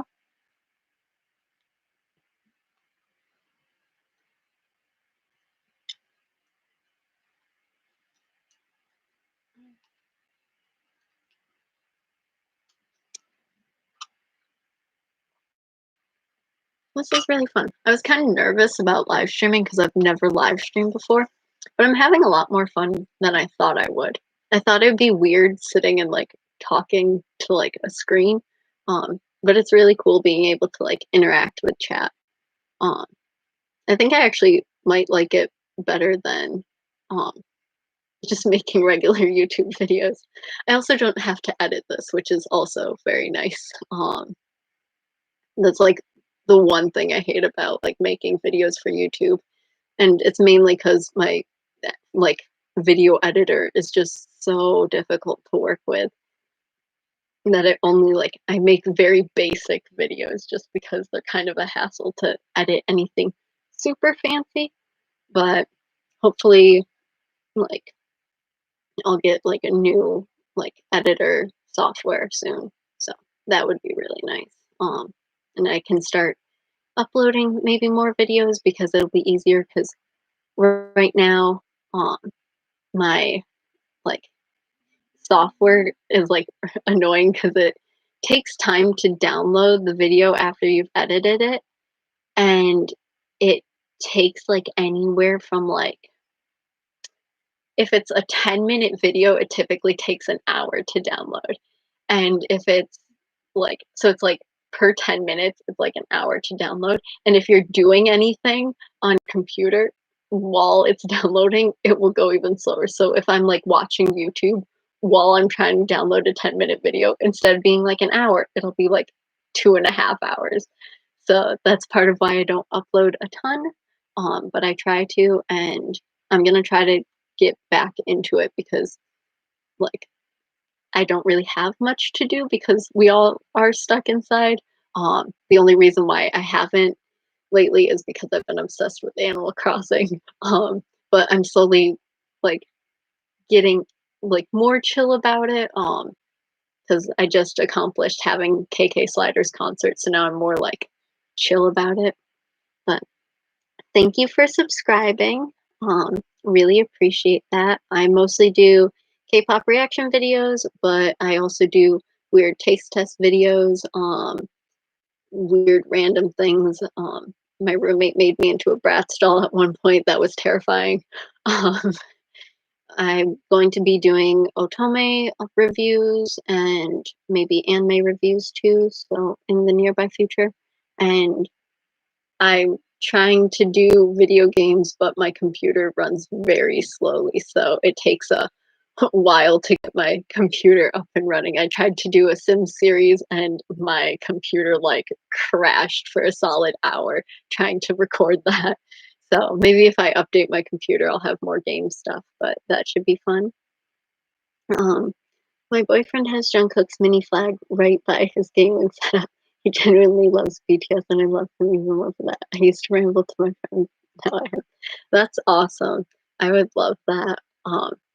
I obviously, I have lots of just Jungkook, and I have all the members. I actually have this is, like, a small amount. I have a couple more over on, like, the wall over there, as well as, like, I have some, like, Astro and Blackpink and some other groups, but my wall at my house, back home is just covered, like the entire space like behind my bed is just covered in like mini photo cards, big photos. Um, I even have like a large piece of like art that I did myself. If my mom's still in chat, she can like confirm this. Like, there's like maybe a centimeter of space in between each thing. It's just packed full of like most of the members, but it's mainly Jungkook. Um, but I definitely do have some other things. Um, yeah, my mom just confirmed there's no wall space. It's gotten to the point where I keep buying, um, posters and then no space for the posters. Um, so I'm either going to have to reorganize my room or I've just been saving them for, like, when I, like, move out. Here I have a lot of space, but because I'm only here temporarily, I didn't wanna get it too jazzed up. Um, but I definitely have a lot. I have these and I have a few over there. I have a couple anime posters that I've gotten from various like events and stuff.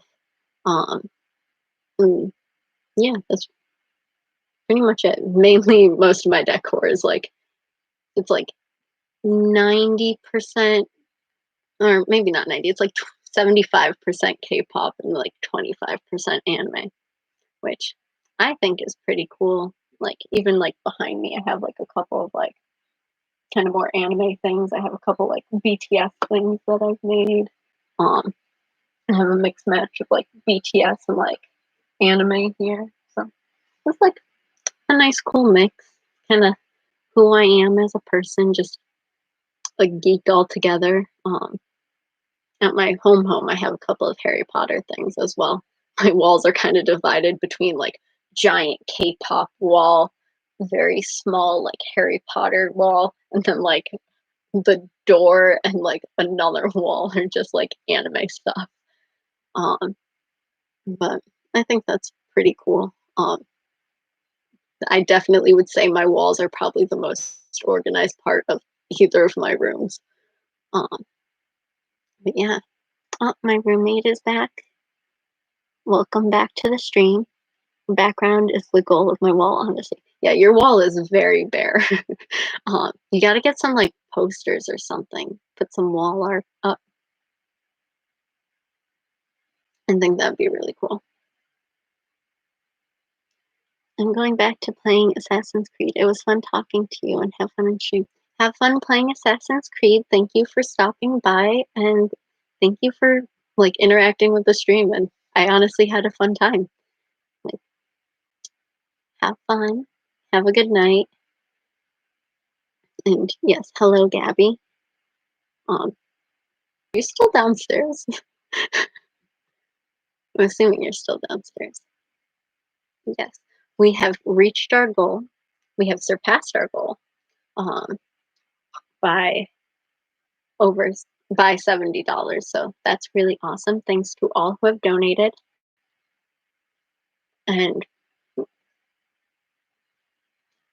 yet again, the link to donate is down in the description below. If you can not donate, that is perfectly fine. Just spreading awareness or taking steps and precautions to make sure that your own family is safe can help as well. Stay inside. Um, make sure to like wash your hands, like use sanitizer. Um, I know since we had some Kick Club members in here, I know that Mark was definitely pushing that, like, think about like the small, like, I don't want to say small as in like small, like size wise, but like think about like the people who you normally wouldn't think about, like the garbage workers who like come and pick up your trash. Like, that's a job that can't be stopped. Like, they have to do that in order to maintain like cities and stuff like that.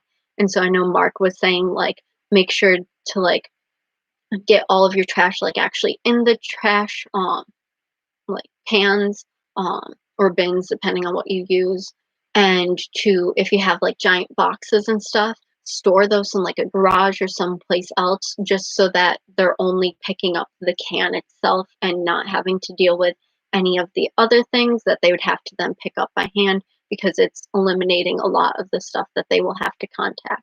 And so I thought that was really cool and something that I hadn't really thought of, but could help save their lives, is just trying to like eliminate them from touching whatever could be contaminated as much as possible. So I would definitely say if you have cardboard boxes, don't put them outside. Like if you put them in the recycling bin, that's one thing. I know he was also saying lots of recycling centers have shut down because it's impossible for them to do their jobs and keep like social distancing. So maybe try to make sure um, to try to cut back on like what you're recycling, not in the sense of like throw it in the trash. Don't do that because like our environment is already harmed. We have global warming. That's another thing. But just try to like cut back on like what you're using. Maybe try to store your recyclables for a bit longer. So I thought that was something that was really nice that came out of his stream. So definitely wanted to pass that on. I feel like I'm using up all my tidbits that I've like learned from just like different things about how like COVID-19 is affecting people. Also, the spoon does not fit in this bowl, and I just dripped more soup on me. So that's fun. I really don't know why I chose noodles because I never have an easy time eating noodles. But oh well. I guess it's a very me like thing to just spill all over. And Gabby, I don't know if you're still watching, but how was Guild Wars? Did you play with some more puppers? She's been very into Guild Wars lately. Um, she's trying to see if she can beat her boyfriend, which is something that I don't think, and I don't think she thinks that she can do either. But it's something fun. I've watched her play a little bit, but mainly when she's playing, I'm either doing homework or playing Animal Crossing, which one of those options is really fun, the other one not so much. But it's whatever. School, unfortunately, is a thing that I still have to do, but I don't know. I kind of almost like it being online a bit more, mostly because that means I can just stay in my pajamas all day. I only have one class that uses Zoom, and so that's been interesting. Because a lot of the times we'll all just be there like from like the waist up, so all you see on camera is like us dressed in like clothing or like at least like a decent looking shirt and stuff, and then we'll be like, yeah, we're just in our pajama pants. Like that's what I'm doing now. Yeah, cute little ducky pants. I actually have a robe that matches this exact fabric that I bought separately, like years apart from each other. But that's at home. But yeah, I like my little ducky. Guild Wars is good. I will never be better than Ethan. Yes. You can try though, and that's what matters. One day you'll find a game that you can beat him at. One day. We'll get there one day.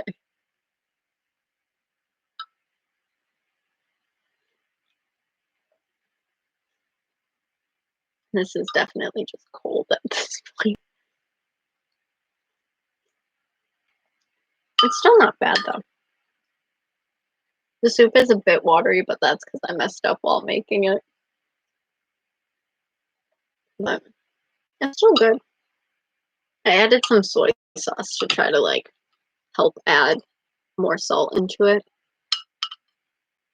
and that seems to be doing a pretty decent job. Um, I definitely really enjoy. I don't know. I've been adding things to my ramen lately because like instant ramen is kind of bland. Um, but I've been adding lots of things to mine.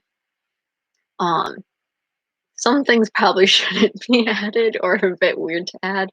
Um, Like, I've been adding soy sauce, which I think is fine to add, um, and so I've been adding soy sauce. I've been adding cheese. I didn't add cheese today because right now we have Colby Jack and really, like, crappy plasticky, like, American cheese, and I was like, no." But typically, like, a nice white cheddar goes really, really good. Parmesan cheese, like what you put on spaghetti, that tastes weirdly good on ramen.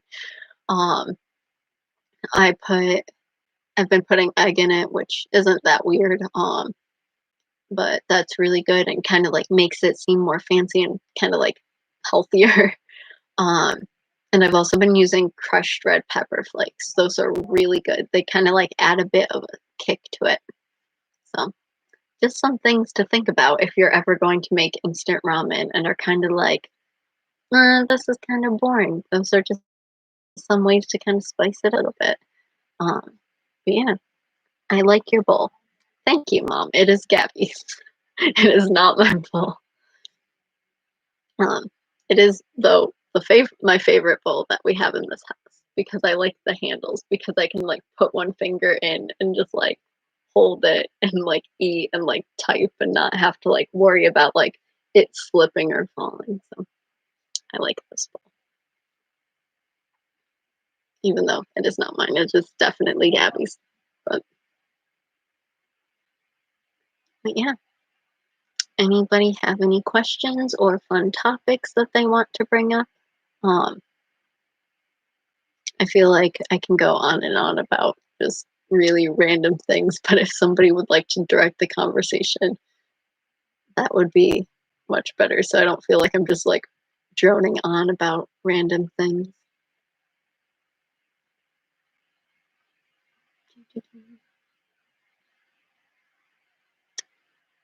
Our stream's almost been going for 2 hours, that's pretty cool. Um, I did not think it would last this long, but I'm actually having a lot of fun with it. Um, I don't know, I feel like this is weird because part of me is like, "Oh, it's kinda weird to, like, talk to a screen," but at the same time, it's like I do that for YouTube videos, and typically I don't get replies until, like, after it's posted. That and, like, I talk to myself normally sometimes, so this is, like, weirdly, like, a mix of talking to the camera for YouTube, but getting replies immediately instead, and then the other half is me just feeling like I'm talking to myself, but not being weirded out by that. Um, what is that plush behind you, and where is it from? Um, so this orange cat, um I don't know if they're talking about either of these plushes, but I'll do both. This orange cat is Kyo from Fruits Basket. Um, it is his cat form. He has a human form, but when he is hugged by a member of the opposite sex, he turns into a cat. And so this is his cat form. I got it from the New York City Comic Con when I was a sophomore in high school, so like 45 years ago, 5 years ago. Ooh, I feel old. Um, and I got him because I have a Toru Honda cosplay, and he is the perfect size to hold and wear in that cosplay. So that is him. And now I'm gonna try to put him back without spilling my soda. Ooh. And then this little plushie is Espeon. From the Pokemon series. I got it in Japan from the Pokemon Center in Sunshine City, Ikebukuro. Um, and she is really, really fluffy and just super, super cute. Um, and I tried convincing my sister to get the Umbreon one so we'd have a matching set, but she did not. She did buy one of the same series, but I forgot which one she bought. If she's in stream, maybe she'll comment it, but I don't think she will. But yeah, Espeon isn't my favorite EV evolution, but they didn't have my favorite EV evolution, so I settled for Espeon because it's my second favorite. Um, yeah, so those are the two plushies behind me. Um, that you guys can see. I have a lot more plushies that are kind of hidden. Like a Dumbo one. I have an Aaron Yeager one. I don't know if anybody's an Attack on Titan fan, but I also got him from Comic Con in sophomore year. I spent a lot more money on him than I should have, um, but he's near and dear to me, so that's pretty cool. Oh, what did I just hit? So yeah, those are the plushies behind me. Um, Stream Arisadia series. What Arisadia series? I have a series. Um, what do you mean by that, Clutch? What music have you been listening to lately? Any thoughts for people to listen to? Um, I've been in a weird phase of I've been listening to a lot of everything. Um, I've been getting back into Vocaloid, but not listening to like new Vocaloid, but like listening to like some of my old favorites. So I've been listening to those a lot. I've been um trying to like get back into like my Japanese and stuff. So I've been listening to lots of J-pop. My favorite Seiyu just um released a new song for the ending of a new anime that the first episode just came out of and I watched last night and it was really good and right up my alley. Um but the artist is called Aoi Shota. He is originally an idol, but then he became a Seiyu. Um, he's really good. He's my favorite. He voice acts Mikaze Ai from Utapri. He does Rui from Suki Uta. He does like a handful, and most of them happen to be like idol anime. Um, and um, he just released a new song called Bad End, which is for the new anime Otome Gemu no Hametsu Flag, I believe. The English name is My New Life as a Villainess. It's on Crunchyroll currently. And I'm hoping it gets added to Hulu, but it hasn't been added to Hulu yet. But um, it's on Crunchyroll. Um, and so I've been listening to that and some of his other songs lately. Um, I've been listening to a couple of like English songs because I have a couple of like playlists like that are like empowering and stuff. So yesterday I was doing dishes and probably singing very obnoxiously while doing dishes, and I was singing a bunch of just random English songs, some like Christina Perry, um, some just like random songs. Yeah. K-pop, I've been listening to BTS's new album. I've been listening to Golden Child a lot because I just watched their first concert video, so that's really cool. Definitely recommend Golden Child. Um, yeah. I've also still been listening to the musical Six. It's my new favorite musical, and I had wanted to go see it in New York, but that's definitely closed down. But that's a really good musical. If you're a history buff, highly recommend it. It's about the wives of Henry VIII, and it's kind of like told from their point of view, and each queen in it is related to like is modeled after like a pop star today. So like there's one that's based off Rihanna, one that's based off of um, like Ariana Grande, one that's based off Beyonce, Alicia Keys. It's really good. Um, the music's really, really cool. So highly recommend that. I've been digging that. Um, Geodel's new song is great. I haven't reacted to that yet, but that's on my to-do list for tomorrow. So make sure that I do that. Um, Trying to visit my Animal Crossing island tomorrow. Yeah, if you want to play Animal Crossing tomorrow, I have nothing better to do. Um, I don't have classes tomorrow because Easter break. For some reason, my school decided to give us Wednesday through Friday, at least for Easter break. So that's really cool. Can't wait for season 4 of SNK. Are you reading the manga or only watching the anime? I have read a little bit of the manga, but not enough. Like I read up to like where the first, or a little bit past where the first season ended. Um, I'm actually really bad in the fact that I actually haven't seen the second or third season yet, and everybody that I know keeps yelling at me for it because I essentially used to obsess over the show and couldn't wait for the second season. And then the second season came out, and I waited for it to like finish because I binge watch things.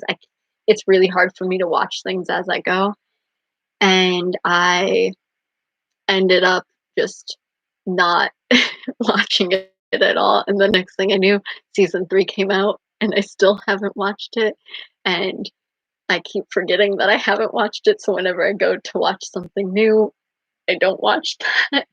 So I'm very bad, and my friends do yell at me, and yeah, like, my roommate just said that she does yell at me, um, and that's true.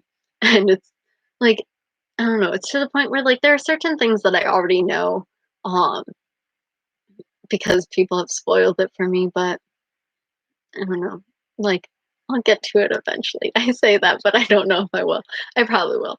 I'm curious to see how it is, but I don't know. I feel like I have to be in a mood for it. Like, I have to be in a certain mood to, like, watch everybody I care about die. Um, so I think that's kinda what's holding me back, but I swear, one day I'll get to it. Um, but Erin is definitely my favorite from that show. Make Streamier Arisadia on Twitch. Join us, stream buddies. If I can figure out how to stream on Twitch, I would stream on Twitch. We're lucky I figured out how to stream on YouTube, but I will try to. I've been wanting to stream on Twitch. Like I would love to play because I do play Otome games on here occasionally, and I played Sims on here.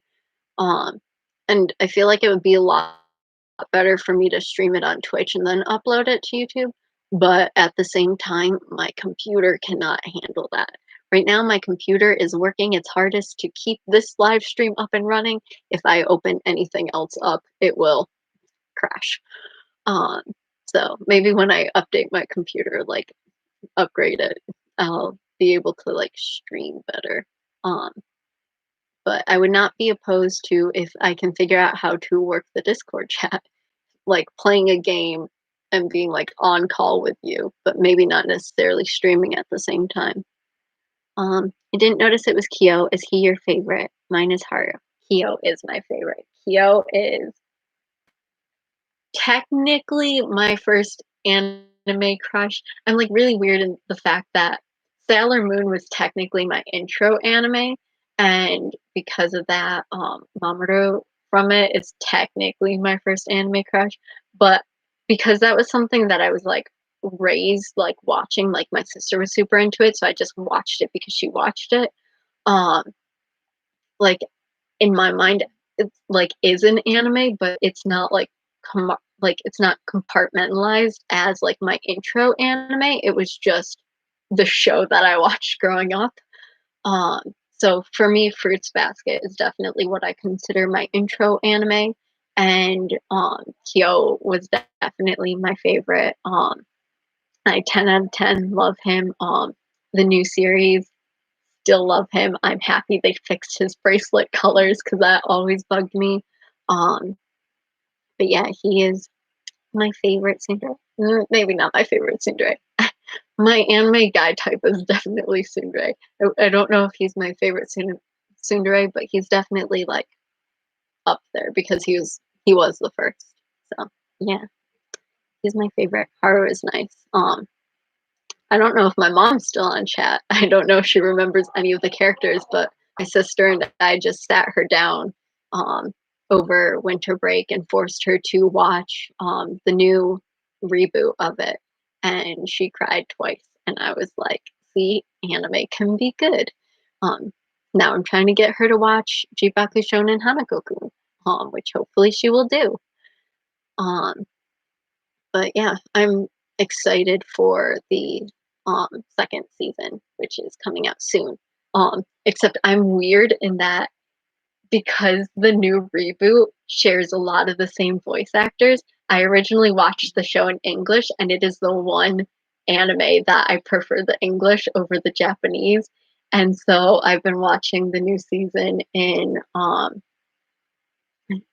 English too because they have most of the same voice actors came back. The only voice actor I don't like is Momiji, and I can go on a long rant about that because yeah, he's half German, but he was raised by the Japanese side of his family and has lived in Japan his whole life, but they gave him a really bad German accent in the English version. And I'm like, do you not know who his character is at all?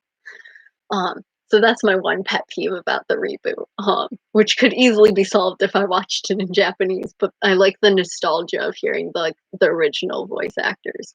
Um, but yeah, so I'm excited for the new season.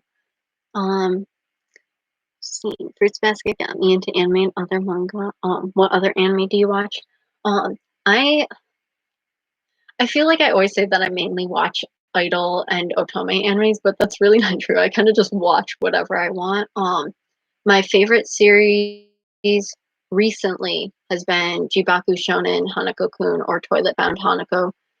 Um, that one I thought was really cool. It has a really unique art style. If you like kind of like ghost stories slash like kind of myths and legends, that one I definitely recommend.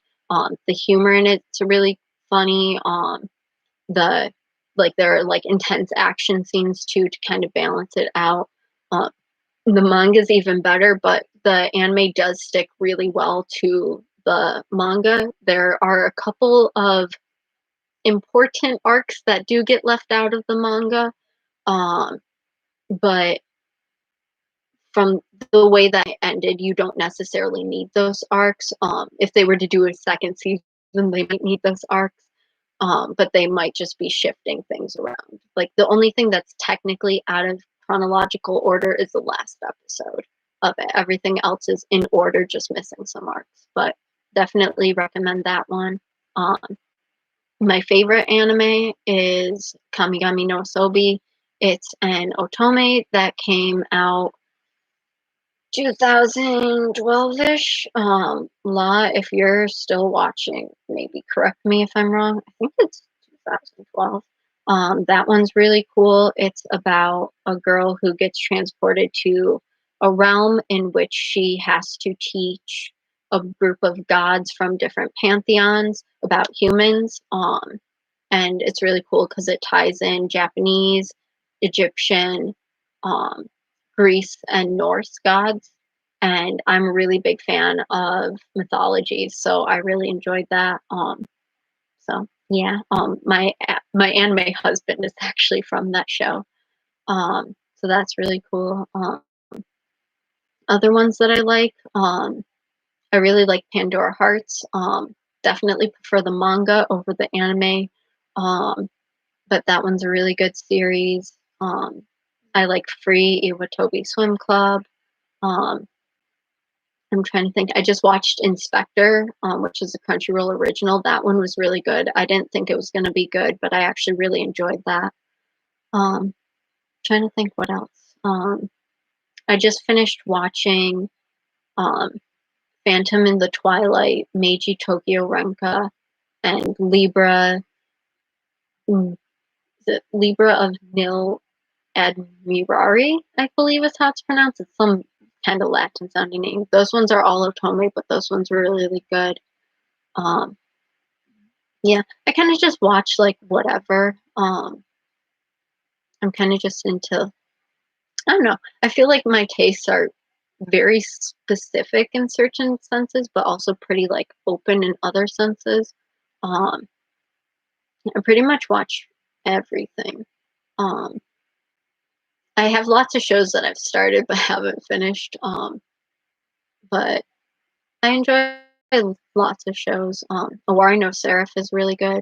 Um, Kono Oto Tamare is really good too. That one's really interesting because it involves essentially a music competition playing the koto, which is a traditional Japanese instrument.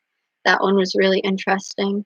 Um, Devil's Line was one that I watched like last semester. That one was pretty good. Um, it does have like a few trigger warnings in it though, so just be careful going into that one. Um, but yeah, I kind of just watch whatever there's. I think the only shows that I really don't care about are like super like ecchi shows or obviously like hentai. But I don't mind some ecchi. I didn't like Plunderer. I got through 2 episodes of that and was like, that's too much for me. Um, but I pretty much watch everything. Um, I, don't know. I I have a lot of shows that I could probably ramble on. Oh, Fairy Tale. Fairy Tale's a big one for me. Um, That one's really sentimental to me. Been watching it for years. Just finished it last semester. Actually, oh my god, I finished it at the beginning of this semester. I forgot. Oh my god, that one I sobbed during the ending. Um, that one made me cry a lot. But it is a lot of episodes, so it's one that I recommend to people who are willing to sit through all those episodes. But yeah, I enjoy pretty much anything. If you have any good anime recommendations, definitely let me know. I'm always searching for new stuff to watch. I have a huge list going, but I kind of just, if other people recommend things, I tend to watch it. Um, you liked Inspector too? Inspector was really good. It's not what I was like expecting. I was not interested in it, but I thought I'd give it a go, and it ended up being right up my alley because I really like monsters and things like that. And they had a lot of mind games that I thought, uh, good night, Mom. Thanks you for stopping by and for supporting and for your generous donation. Thank you very much. Have a good night. I will talk to you sometime this week. Um, watch Tower of God. Tower of God is on my watch list already. I have not seen the first episode, but that is because it is on Crunchyroll Premium, and your girl is broken not paying that much. Um, but once the first episode comes out or comes off Premium, I'll start watching that. That one I've heard lots of good reviews on. Um, it's based off of a webtoon, correct? I believe that was what I read or heard. Um, I don't know. I feel like I get so much like information about like different shows and games and stuff from like different things. It's like, I mean, if you wanna let me hack into your Crunchyroll account, I wouldn't be opposed to it.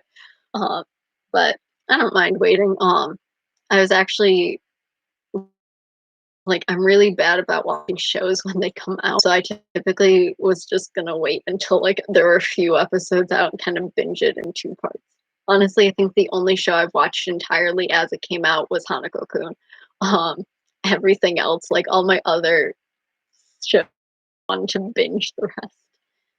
Um, but yeah, I mean, I wouldn't be opposed if you let me hack into your Crunchyroll, but I don't mind not, like, waiting. Like, waiting's fine for me. Um, I'm mostly just trying to get my hands on, like, a different show in Crunchyroll, which I, after a long half hour, finally did manage to watch yesterday. Um, but yeah. Okay, so it is a webtoon. That's what I thought. The art style in it looks really cool. Um, so I'm excited to watch that one. Um, actually, I currently have, like, a list up of, like, all of the spring anime, and there were a couple that I thought were interesting, but surprisingly not as many as I thought. Like, winter anime, there were a lot that I was interested in, and I watched a lot, whereas I'm a bit more like, about this season. Like, there seem to be lots of, like, second seasons coming out, like Fruits Basket, um, or Love is War, um, just, like, lots of, like, second seasons. The show I'm really, um, pumped for is the Otome game no Hametsu Flag. Um, that one's really cool. The premise of that is a girl, um, dies when she's, like, 17 years old and gets reincarnated as the villain of one of the Otome games that she played, and she realizes that she's the villain and is essentially realizes that, no matter what route gets chosen, if it's the good end, she gets exiled from the country. If it's a bad end, she gets killed. So she now is trying everything in her power to prevent herself from getting exiled or killed. So I watched the first episode of that, and that was super good. It was super, super funny, and it seems like it's doing the anime in 2 parts where it's starting when she's, like, a little kid, and then it's going to, like, go into, like, her as, like, a teenager, um, and, like, showing because like, the romance part happens when she's a teenager, but, like, it's when she's a kid that she's trying to, like, fix everything by the time she gets to be a teenager. Um, so it's, like, really, really funny, the humor and it's good. My favorite voice actor, Io Shota, does, the main guy. He also sings the ending song, which the music video for that just got released last night, and that's pretty good. So if you wanna check out Bad End by Io Shota, 10 out of 10. It's not his I wouldn't say it's his best song, but it's not bad. It's probably one of my favorite openings or, like, endings by him.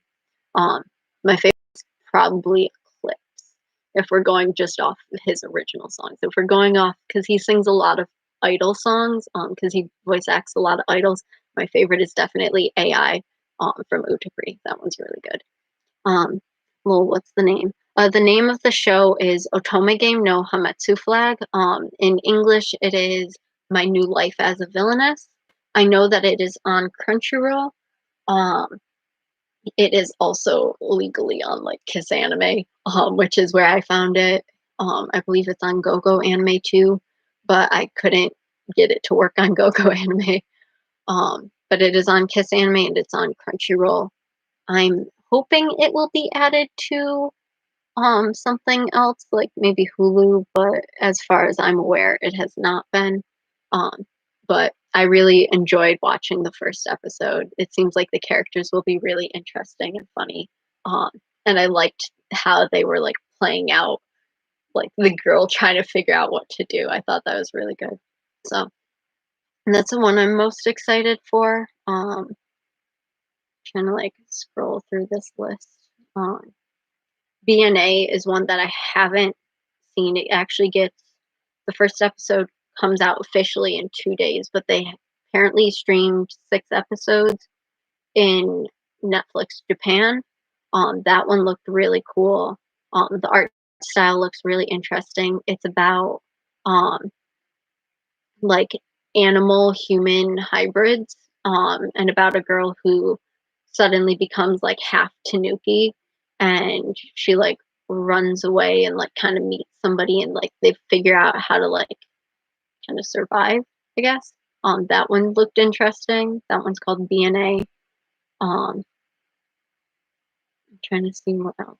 Um, oh, Gabs. I don't know if you're still watching or listening, but they have the 3rd season of Psychopaths is coming out this season. Um, I'm trying to see what else. The site also right now I'm looking at livechart.me for all the spring anime. And they also have like movies too. So if you ever want to know what's coming out this season or when it's coming out, they have live countdowns. Um, and like tells when it airs and stuff like that. So definitely recommend the site. It seems to be pretty good. Um, oh, there's a show called Art or Arte. It's ART. This one looks really interesting. The first episode just came out, but I haven't seen it yet. But it's about um, an aristocratic girl who in like it kind of looks like Enlightenment time, like Italy, and she wants to become the best artist of time. And so she kind of has to battle gender norms and like her aristocratic family in order to like become an artist. So I thought that looked really interesting. Um, and I like that kind of time period of art. So I don't know. There were lots of different ones. Jashin Chan Dropkick. I haven't fully seen the first season, but I've seen a couple episodes of the first season, and that one was really funny. That, and I wish I could finish the first season, but the second season of that is coming out. Um, and I think those are all of the ones that I kind of had on my to watch list for this season. Yeah, everything else seems to mainly be like second seasons or shows that I'm not like super interested in. If any of you guys have any like anime recommendations or like shows that you're excited for, please let me know because I'm always looking for more things to add to my ever-growing list of shows that I will eventually hopefully get around to watching. But yeah, as of right now, those are the shows that I'm looking forward to for spring season. Whether or not I'll actually watch them to completion is different. Have I watched Banana Fish? I have not. My roommate has and keeps raving about it, but I have not had the chance to sit down and watch that. ReZero movie coming out, if you like that. I have not seen ReZero. Um, I don't know. I just thought the premise was kind of eh. I don't know. I feel like I'm just getting bored with like isekais. There's just so many of them. Like each season, there's at least one or two. Um, so I've been about that. Um, I don't be watching anything, so I suggest good old My Hero. I still haven't. I've technically seen My Hero, but I technically haven't ever completed a full season. Freshman year of college, I used to hang out with like the guys at Fusion and like watch some of that. Um, I don't know. I was like maybe because they started me in like the middle of the season and I had like no background whatsoever. I was kind of just like, eh. Um, Although I've been told by a lot of people that I remind them of the frog girl. I don't know her name. I know what she looks like though, but I've had lots of people tell me that I remind them of the frog girl. So if I was like one of the My Hero characters, I'd be her. Um, so that's about as much as I know about My Hero. Um, what genre do I prefer more? I really like otomes because I really like playing otome games, but a lot of the times the games that I want aren't translated into English. So I get really excited when they get an anime so then I can kind of get a taste of what the game would be even though I'm not playing the game. And sometimes they do really, if it's a good otome, they change it enough so that it can be like a standalone anime. Because some of the other ones can be cliche where it's like each guy has a like his like route and like that's his episode and stuff. But there are some really cool ones where they have like a more like overarching plot. Or Nine does a really cool job because the Otome games version of it is interesting setup in which you can play as three different girls and each girl has three different guys. But the actual anime of it is like a really good standalone where you wouldn't be able to tell it's an Otome if you didn't know it's an Otome because it's like kind of everybody has like special powers and they're essentially like brought together to kind of like reset the world. And so I thought that was really cool. Um, so I really enjoyed that, but I definitely like otomes. I think like idol animes are really fun because I really like music. So I like being able to bop along. My def my favorite I would say is Utapri, which kind of falls in between Otome and Idol. Um, but I definitely more so just like Utapri because I like like the guy characters in it and I like the songs in it. The plot line is awful. There is barely any plot. But the animation is really good. And the movie that just came out was like essentially it was just an animated concert, but it was done with really nice like 3D CG. So that was really, really cool. I really enjoyed that. I also just prefer I really like fantasy. Fantasy and romance are definitely really cool. I kind of like things like Pandora Hearts or Gosick. Those are two series that I really love, where they're kind of like fantasy, kind of like have fairy tales. I really like Pandora Hearts because it's based off Alice in Wonderland. Although if you watch the anime, you might not get as much of the Alice in Wonderland theme. Um, but if you read the manga, you definitely get it because it's like blatant. Like half the characters are like just flat out the names of like Alice in Wonderland characters. And actually, my username Marisa actually comes from um the main girl in Pandora Hearts, who is Alice. And then the mangaka has a um, one shot manga that she did called Crimson Shell. And in that, the main girl character is Claudia, but they call her Dia. So my username is Arisadia, so it's literally just Alice and then Claudia combined because I really like that mangaka, and they're actually having a new series, a new manga series come out called Vanitas no Carte, and I'm halfway through that one, so that one's really good. Definitely recommend that. Um, but the manga of Pandora Hearts is really great. I don't know if it'll show up, but I have this little keychain that I got in Japan of that's Alice and that's Oz from Pandora Hearts. It's kind of reflective. Um, but yeah, that one's really cool. The anime is good, but it opens up a bunch of questions, and then because the manga hadn't gone far enough when they were making the anime, the question just never got answered, so they kind of gave it like a hurried like ending, which is how I ended up reading the manga. Was I watched the anime and was like, you just asked like 20 questions and answered like two of them. What happens? So I ended up reading the manga, and the manga is really good. So I definitely recommend that. Um, Aho Girl. I've heard of Aho. I've seen clips of it, and I thought that the clips I saw were really funny, but I have not watched the full show. So I will try to do that. Banana Fish, yet again, I will eventually watch. Frog Girl is your favorite character? Well, from what I've heard, she's pretty fun. Um, I hope. If she's a very boring character, then I should take people complimenting me as her as like more of an insult. But I think it's supposed to be a compliment. Um, be ready for some serious topics. Yes, from what I've heard, Banana Fish is very intense. Um, I believe correct me if I'm wrong, Gabs. I believe Banana Fish is based off of a story, like an actual like story by some famous author that I'm probably gonna shoot myself for because I feel like I should know his name. Part of me wants to say Hemingway, but I know that it's not Hemingway. But I believe it's based off of like a famous story that was written, but I could be wrong.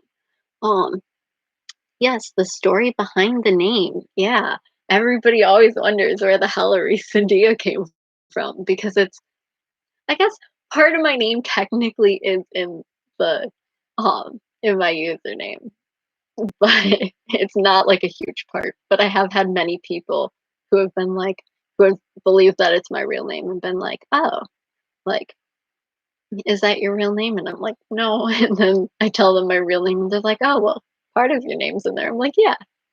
There's like 4 letters in a row in Arisadia. The first 4 are also yeah, the first 4 letters in Arisadia are in my first name.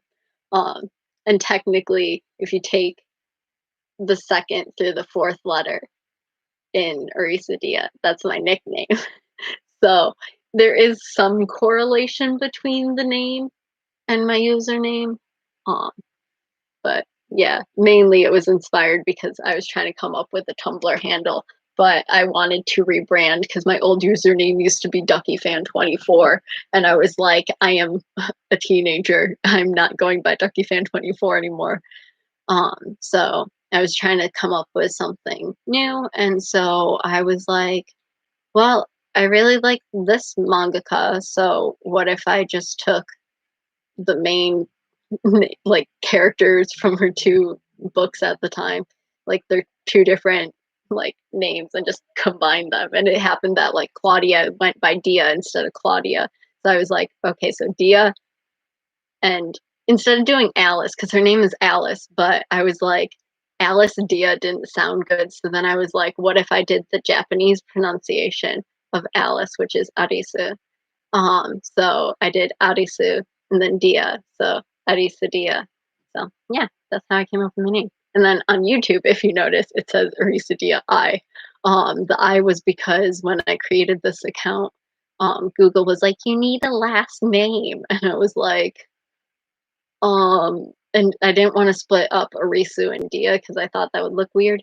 So I ended up writing Arisu Dia and then I did I because it means love in Japanese. Um, and I had been playing around with the word I for like other usernames I was thinking of before coming to Arisadia. So yeah, I'm Arisadia I. Um, yes. Um, by Salinger. Okay, so I knew it wasn't Hemingway, um, but I knew that it was by some story, by somebody famous. So Salinger, yeah. Ducky Fan, bring it back. You can find Ducky Fan on a lot of things. If you want to see some really cringy, like art that I did in like middle school, I have a DeviantArt under that name. Um, I believe I have fanfics.net under DuckyFan24. Could be wrong though. I might have changed it. Um, that has probably the cringiest fan fiction I've ever written. Unless I took it down. I don't remember. I might have. Um, but I still use DuckyFan24. It's like weird because it's still here. Um, I just don't use it a lot. It's my email address still. I applied to college with the email DuckyFan24 as like the name of it. Yeah, so I still use DuckyFan24. I still have lots of inside jokes surrounding DuckyFan24. I have lots of games where my username was DuckyFan24. Um, yeah, it's a part of my life that part of me wants to move on, but then I'm still like using things that have DuckyFan24, so it's kind of like whatever. Um, but yeah, most of my things that I at least care about, I have rebranded. Um, but yeah, so hello and thank you for streaming Hope from Home. You are an amazing person. Thank you for joining the stream and supporting it. You are also an amazing person. Um, And yet again, like this is a charity stream, so if you have money to donate, the link is down in the description below. Um, but if you can't donate, that is perfectly fine. Instead, just try to spread awareness, try to keep your family safe. We have surpassed our goal by $70. We currently have raised $170. Our goal was $100, so we are well beyond that. And yet again, thank you to the donators who are still watching.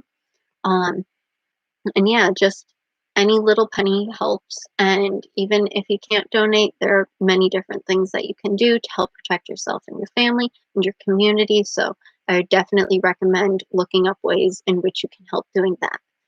Um, yeah, that's my little spiel. Um, and then definitely recommend reading the short story before watching Banana Fish or while.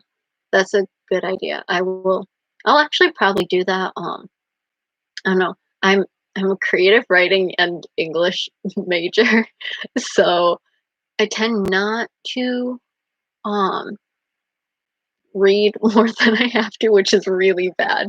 Um, I hope none of the people watching are my teachers. None of my professors should know that I'm streaming. Hopefully, if any of my professors are watching, hello. um, but yeah, I don't know. I really don't read as much as I used to as a kid. I mainly watch anime instead. That's why. Um, but I would definitely, if a like show is based off of a story, I'll typically read the story before or during. Um, that's what I did with Pandora Hearts. Well, actually, with Pandora Hearts, I read Alice in Wonderland like years before, and then I read Pandora Hearts and was like, oh, I know all these characters. Um, but I will definitely read that. Um, you were right about Hemingway. Some episodes are called after his titles, and some metaphors have you through the series. Oh, that's actually really interesting. I did not know that, so that was actually really cool. Hemingway was just like a guess because in most of my English classes, if they're talking about like a random author, 90% of the time I just guess Hemingway, and sometimes it's right, sometimes it's not. I just throw out random names like Charles Dickens, Hemingway. Like if you throw out like a random fancy sounding name, most of the time it might be right. Um, and you don't have to feel like you should stop writing. I'm always down to like learn about new things. So I think it's really interesting. I've been meaning to watch Banana Fish just because like as an English major, having like an anime based off of like a book, I think it would be really, really cool. Um, would also recommend both reading Catcher in the Rye and A Perfect Day for Banana Fish. I've already read Catcher in the Rye and did not enjoy it. I had to read that my senior year of high school for my college English class, and it was weird because half the class, um, our teacher said that most of the time half the class hates um, the protagonist and the other class loves the protagonist. And in my class, she thought it was so weird because there was a split between people who hated him, people who liked him, but then there was like a weird mix of us like in the middle who were just like, we don't hate him, but we don't like him. We could honestly just care less about him. And I was like in the care less thing, and she was just like, really, Marissa? Like one side or the other? I'm like, I just don't care. I'm like, if I had to pick between one, I'm like, I guess I hate him. I'm like, honestly, he's just a teenager. I could care less. I'm like, I don't care about this. So I did not enjoy Catcher in the Rye. That was not a fun story for me. Um, but yeah, I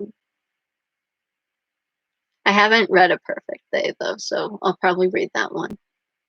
Um, Raz, you made it. Hello. Welcome to the stream. We are just chilling. We surpassed our goal. We are currently have raised $170. Our goal was 100. Um, we are just having a chill kind of day. I was eating udon because it was supposed to be a mukbang, but I spilled it too many times and now it's just cold and sad, so I stopped eating it. But we're just talking about different anime. We're talking about Banana Fish right now. But if you have any anime recommendations, definitely let me know. We're kind of just sharing different recommendations and stories and stuff. Pretty chill. Um, it takes a certain person to understand it. You either love or hate it. It's a story of torment. If you haven't been in his situation or understand love is that, he really seems like a brat. Yeah, that's really true. I don't know. I was kind of just like, my issue was I saw where he was coming from and like I understood it. But at times I also thought he was over dramatic, which is why I could care less because it was like I understood why he was acting like a brat, but at the same time I was also like, why are you acting like a brat? So that's kind of why I couldn't like I was just like, I'm like, he's a character. Um, but like I didn't necessarily hate the book. I liked the way that it was written, but the main character is definitely just like, hmm.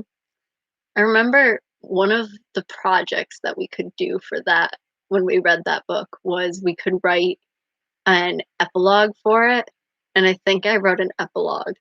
And I remember like my teacher like pulled me aside and like we talked about it. I think she liked my epilogue, but she was like confused as to like some of the choices that I made. So like I explained some of the choices and she was like, "Oh, but I don't remember enough about the project to like really remember it." I did so many book reports that semester. Actually, I think I have two of the books that I did a report on here. Oh, I only have one of them. I did a report on Damien, the story of Emma Sinclair, which is an excellent book. If you're a BTS fan, it's what the Wings series was based off of.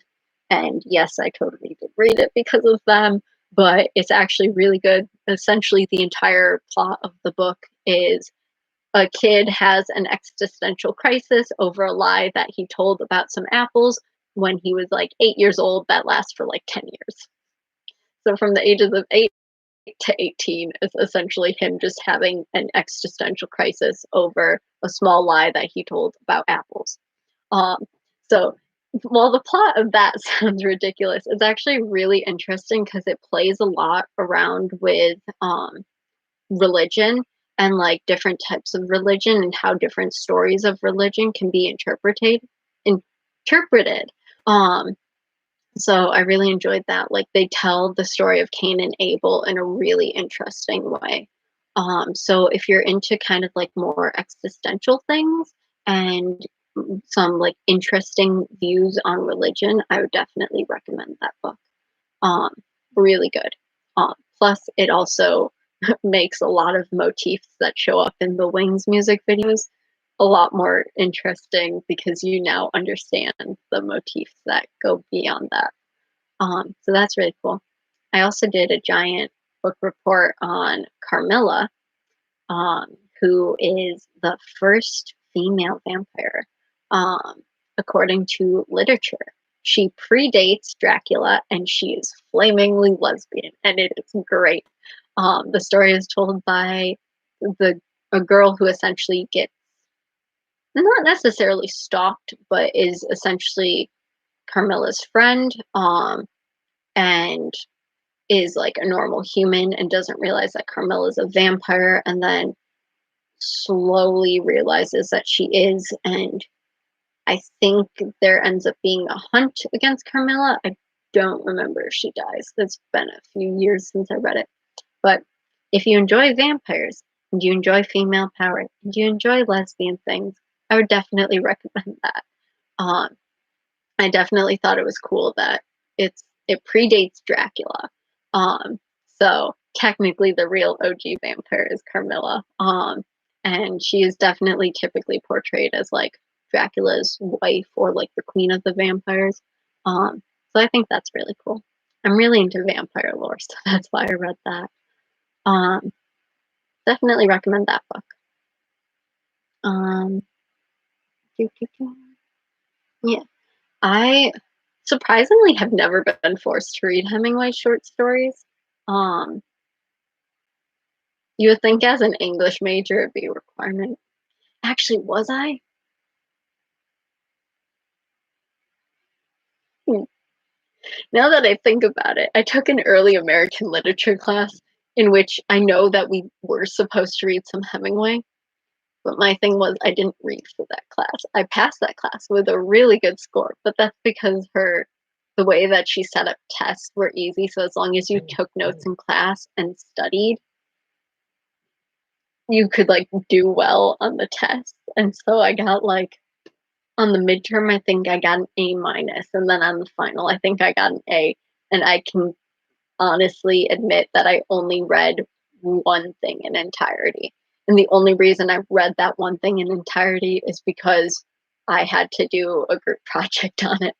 And then I ended up just doing my final report on it because it was the only thing I had read. Um, so I might have been assigned to read Hemingway short stories, but whether or not I did, it's a different story. I don't know. I want to say we read more of his poems. I don't know if we read his short stories. Um, I honestly don't remember. That was like 2 falls ago. That was like fall of my sophomore year. So that's a while back. I don't remember. I mostly just sat in the class and took notes or took a nap. Um, but I do know that we had to read Hemingway. I just don't know what of Hemingway and if I read it. Um, I'll be real with you, Chief. My favorite genre is self-help slash self-improvement books. I used to be really into fiction though. I think that's really awesome. Self-help books and self-improvement books are really good. I used to read, I don't know if they still make them, but the Chicken Noodle Soup series, I always thought that was really good. That's kind of more like, I don't know if that would count as like self-help as self-improvement, but it like kind of like taught you like life lessons. I thought that was really cool. Um, I like books that like teach you how to like do things. I used to always get out when I was in like elementary school. I used to get out like how to draw books, and I would always try to like learn how to draw. Um, I don't think I ever successfully learned how to draw anything from those books, but it gets to be fun to like look at and like attempt to recreate the pictures. Now I just have my own style of drawing, but self-help and self-improvement books are definitely really cool.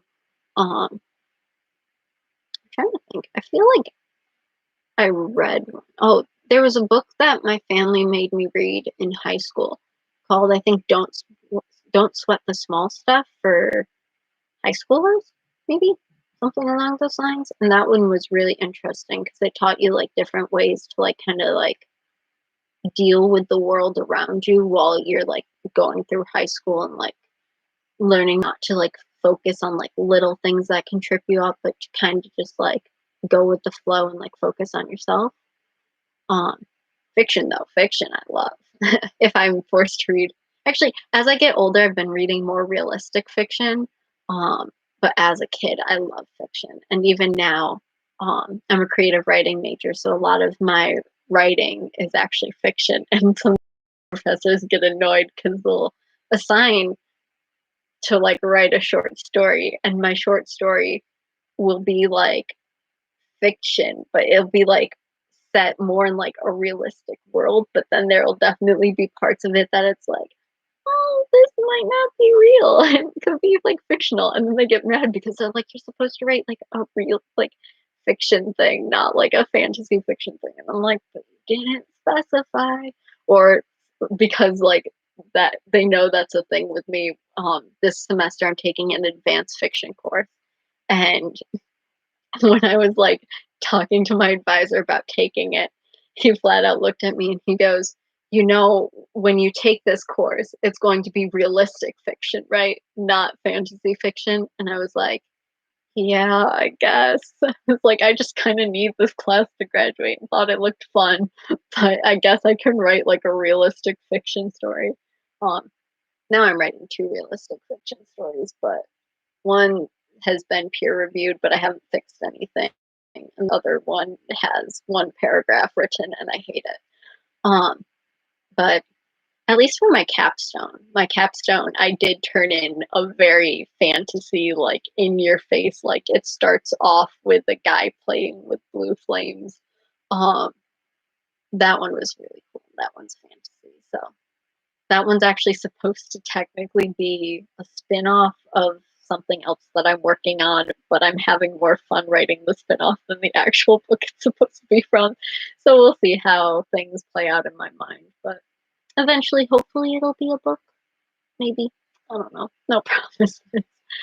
Um, I just finished a book called You Are a Badass: How to Stop Doubting Your Greatness and Start Living an Awesome Life. It was genuinely one of the best books I've ever read. That's really cool. So did it just have, like, pep talks in it? Because I think that would be really awesome. I've been reading lots of writing pep talk books because that's what they assign you when you are a writing major.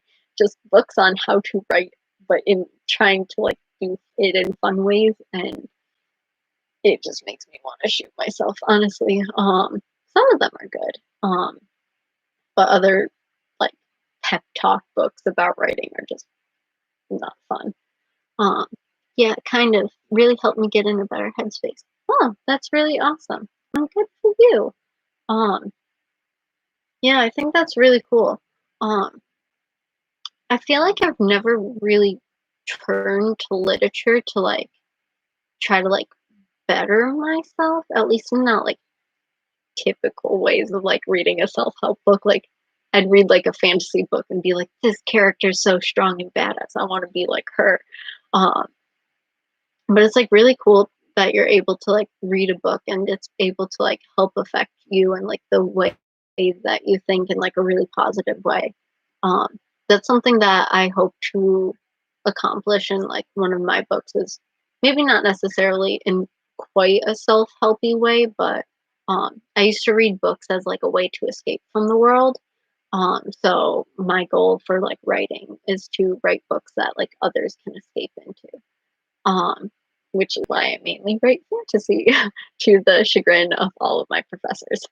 Um, but yeah, that's really cool. Maybe I'll check out that book. I don't know. I've been, like, looking for books to read, but then I'm also like, I'm broke and books are expensive. Um, and also most of my classes are like, read this book, and I'm like, no. Fun fact: English majors get assigned a lot of reading. Also, fun fact: English majors don't read. Um, Spark Notes is essentially our best friend, but it's, like, really weird because you will have, like, English majors who will read everything, and then you'll have English majors who won't read anything, and they'll get the exact same grades on things. Teachers like to say, like, "Oh, we can tell when you've read the book and when you haven't." If you know how to do it properly, you can really get away with a lot of things as an English major. Um, so that's how I've been passing my classes. I'm really glad my mom's left the stream at this point. I hope she's not watching. No, she left really early. She left around, like, 9, 9:30, and it's, like, 10. She left super early. She doesn't go to bed till, like, midnight. She must have been, like, really tired. I know my family's been cleaning, our garage out, so her back's probably been killing her. But yeah, anybody else have any good book recommendations? I know on my YouTube channel, I did start a series where I review books. Um, I've been debating whether or not to bring that back. Just because one, I don't have as much free time to read books, and when I say that, it's partially a lie because I technically do have a lot of free time. I just don't like I don't know. I just feel like it's easier for me to sit and like binge watch a show in my free time than to sit and read. Um, but I've actually read I think more books this like for fun this past year than I have in since I started college. So that's pretty interesting. But I was wondering if people would like more book nook reviews. I know I've done a couple. Like I think I did Fangirl by Rainbow Rowell, who's an excellent writer. She's one of my current favorites. Um, I also did Carry On by her. Um, so I reacted to those two books. I also reviewed Emergency Contact by Mary H.K. Choi. That one was really cool. And recently, for technically for a class, but the assignment was read a book that you've been wanting to read and then write about it. Um, like from like analyzing the book from a writer point of view, which is really hard to do because essentially you're not writing a critique of the book or a review of the book, and you're not writing a book report. You're essentially reading it and saying, I like how the author wrote this in this particular manner and stuff like that, which is like really hard to do, especially when you're just trying to read a book for fun. So I struggled a bit with that assignment, especially because she was like, "Read a book you've been wanting to read." And I was like, "Oh, Mary H.K. Choi's new book just came out and I own it. Like, I'll read that." And like when you're told to read a book you want to read for then an assignment you're dreading doing, you don't end up enjoying the book. Um, so overall, I did think the book was good. I definitely had some critiques in it. I did not care for the end, but I understand why the end was the way that it was. Um, and there were a couple of things that I thought was unrealistic, but it did help me. And I guess reading it as a writer did actually help because I'm writing or I'm trying to write a book with a slightly similar premise to it.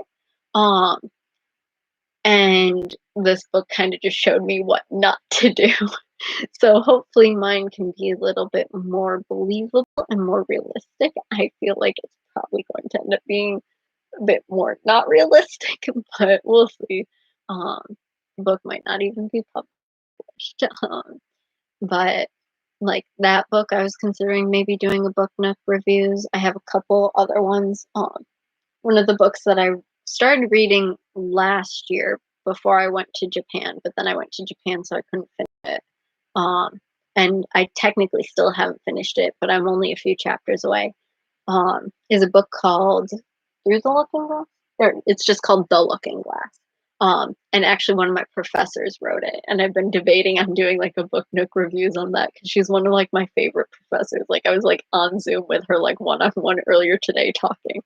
Um, so I was like debating on doing a book nook reviews on that.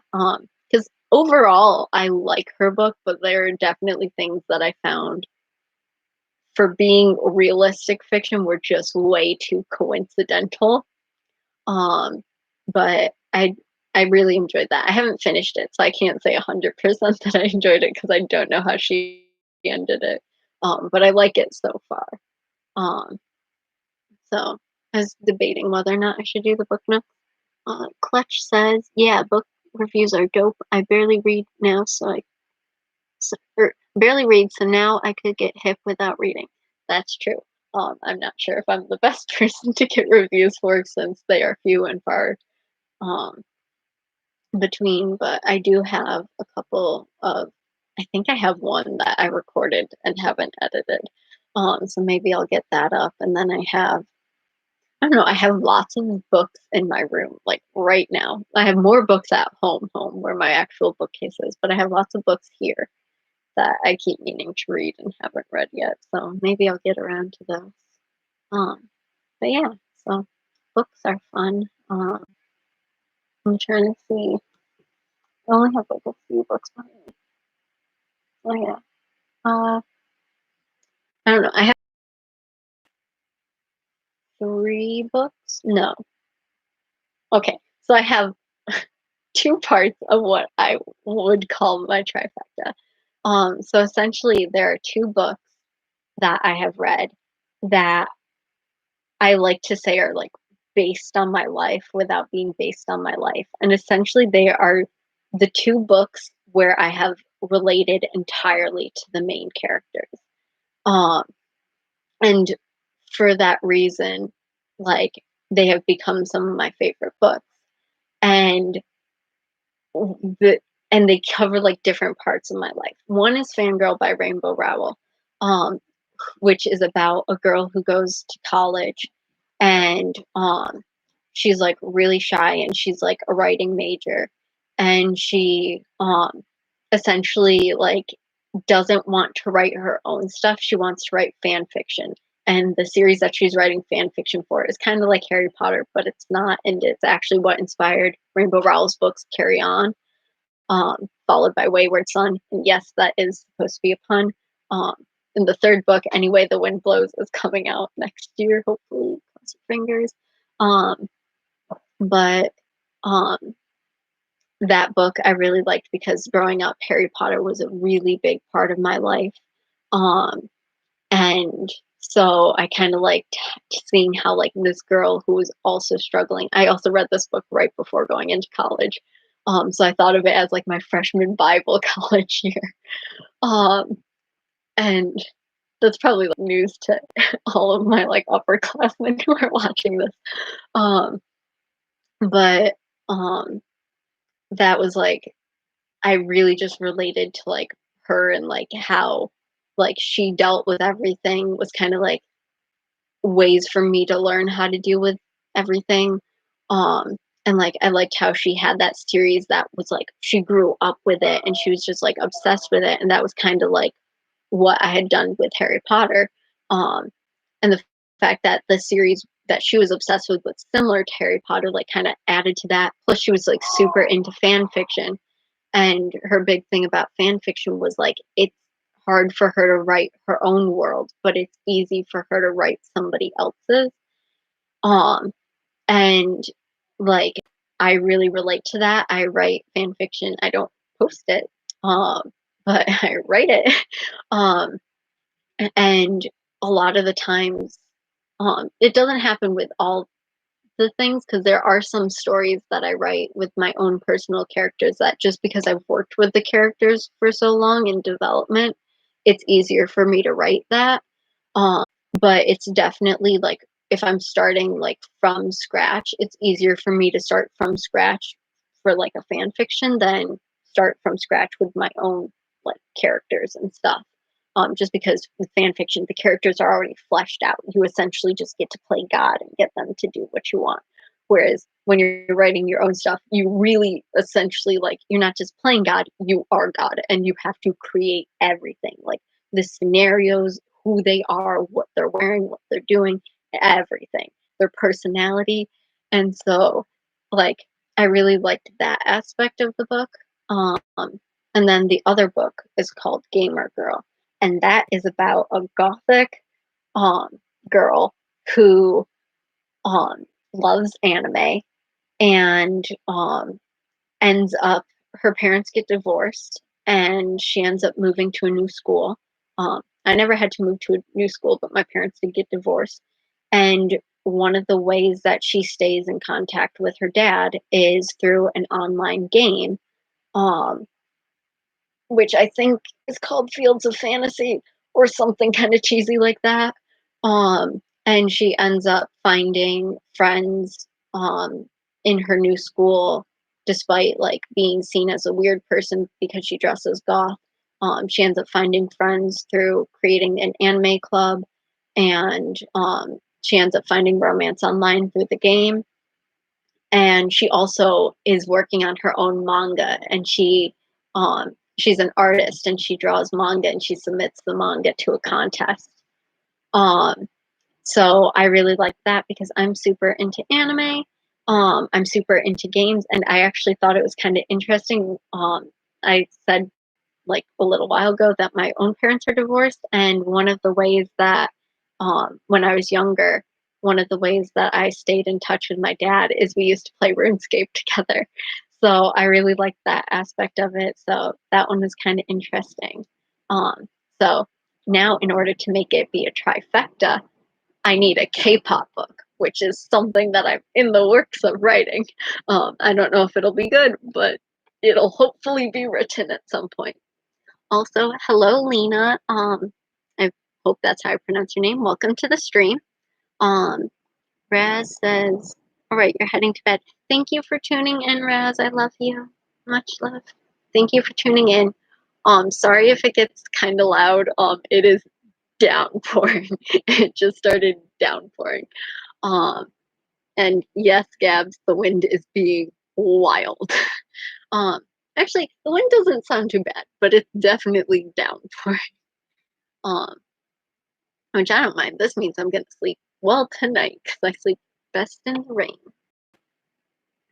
But yeah, so hopefully you guys can still hear me okay. I don't know how loud the rain is compared to how loud I am speaking.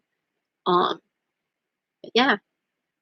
But anyways, those two books are what I consider my duo of books, and I'm currently working on the third book to make it the trifecta of my life because we have one book that works on Harry Potter kind of and like fan fiction, and then we have another book that does like manga and anime and like video games. And so now I just need a K-pop one, and then it will just be like my life.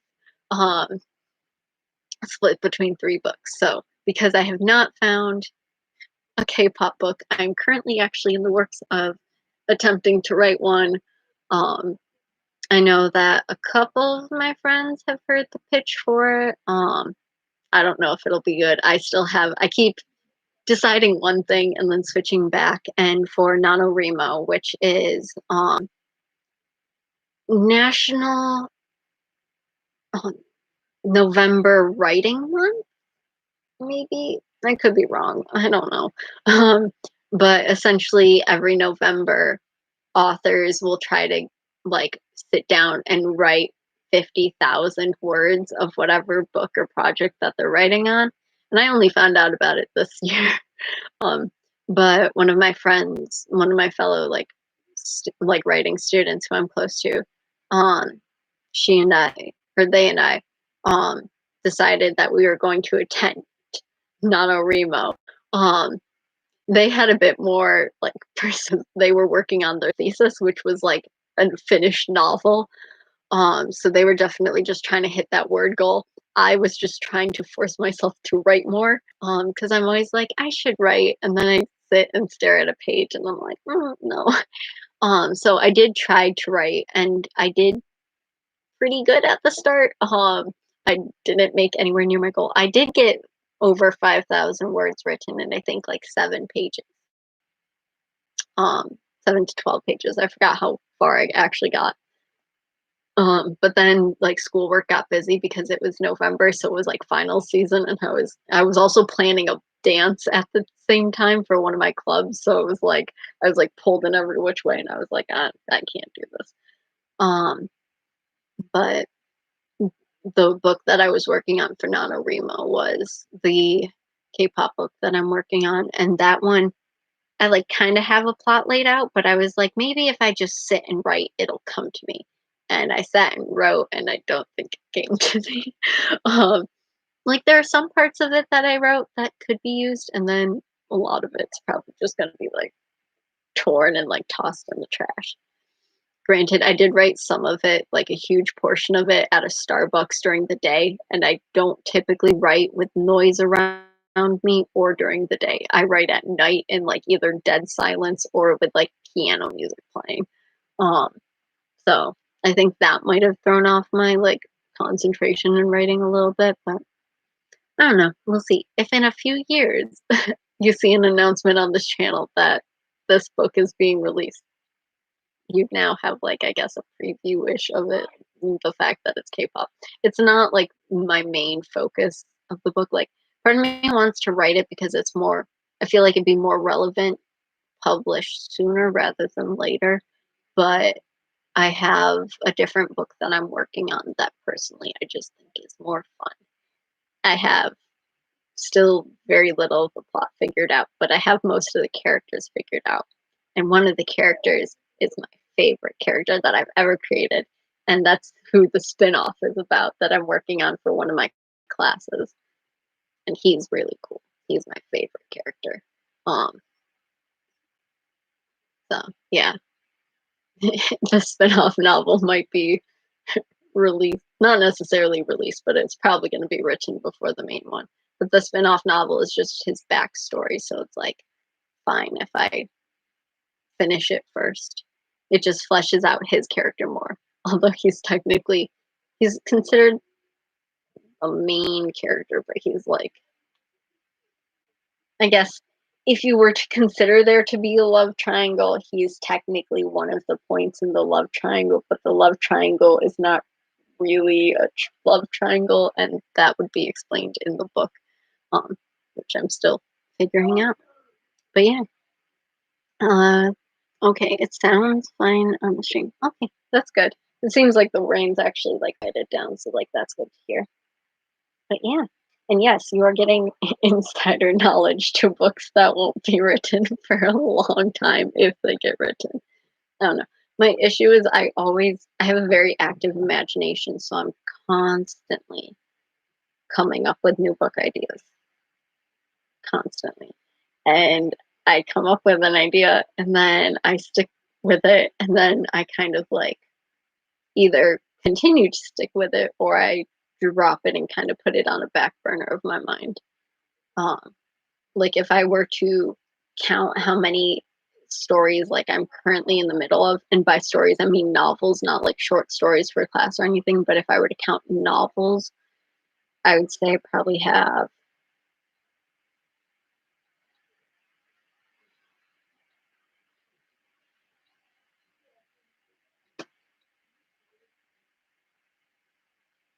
like 5 to 7, I think, is currently where my mind is at in book plots. And none of them are really connected at all whatsoever. I mean, like I do have the spin-off novel of that one novel. That's the only two that are connected. Everything else is their own individual thing. And I'm really hoping that they kind of stay individual because if I have to split one into like a sequel or like a series, I might die. But we'll see. We'll see. It should be interesting. I feel like I have a couple of really unique concepts for some books, so I'm excited to kind of play around with that. Like I have a couple that are just well, I have one that's full just for realistic fantasy, where it's like realistic fiction with a lot of fantasy thrown in. Kind of like Twilight, where it's like real world, but there are definitely fantasy elements. Um, and then I have the two that are connected are just full on fantasy. Um, so yeah, those are cool.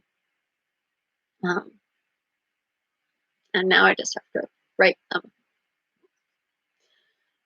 which will get done eventually, maybe. We'll see.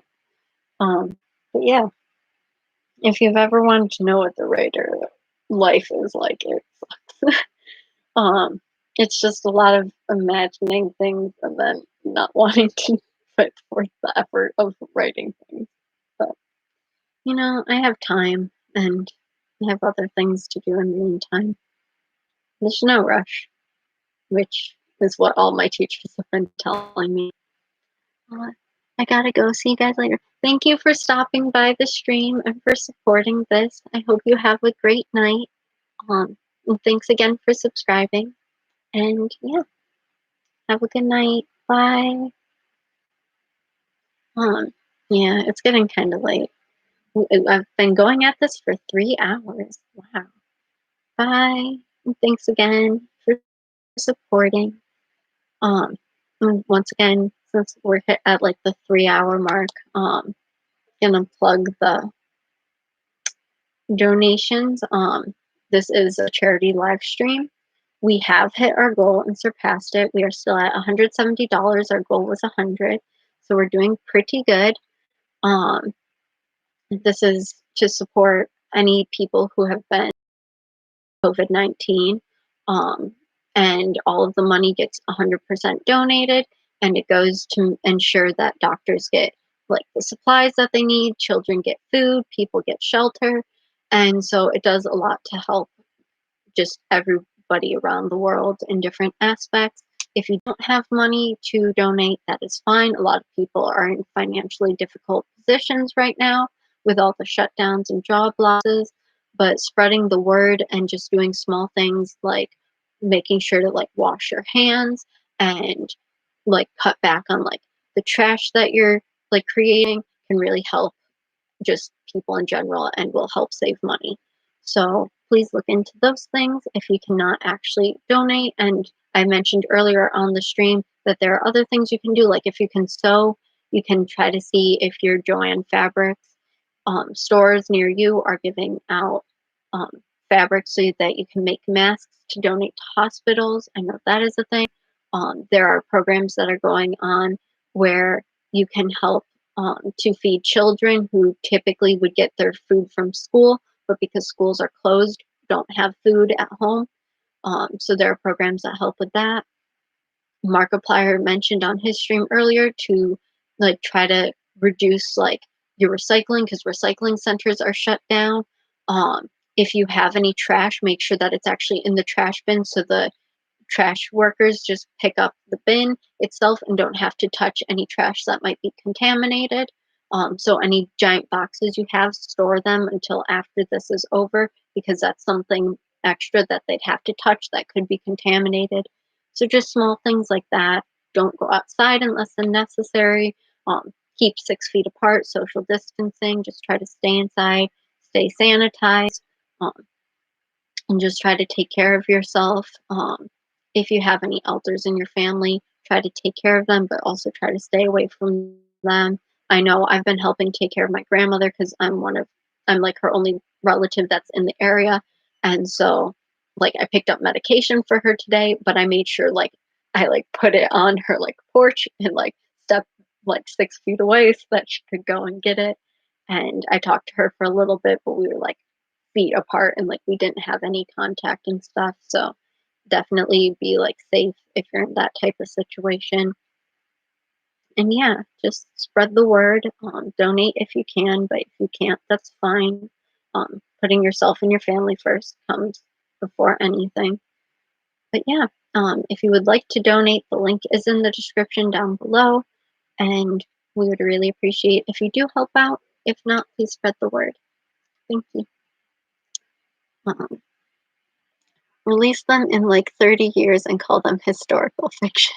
Well, um, I could do that. It would be like weird though.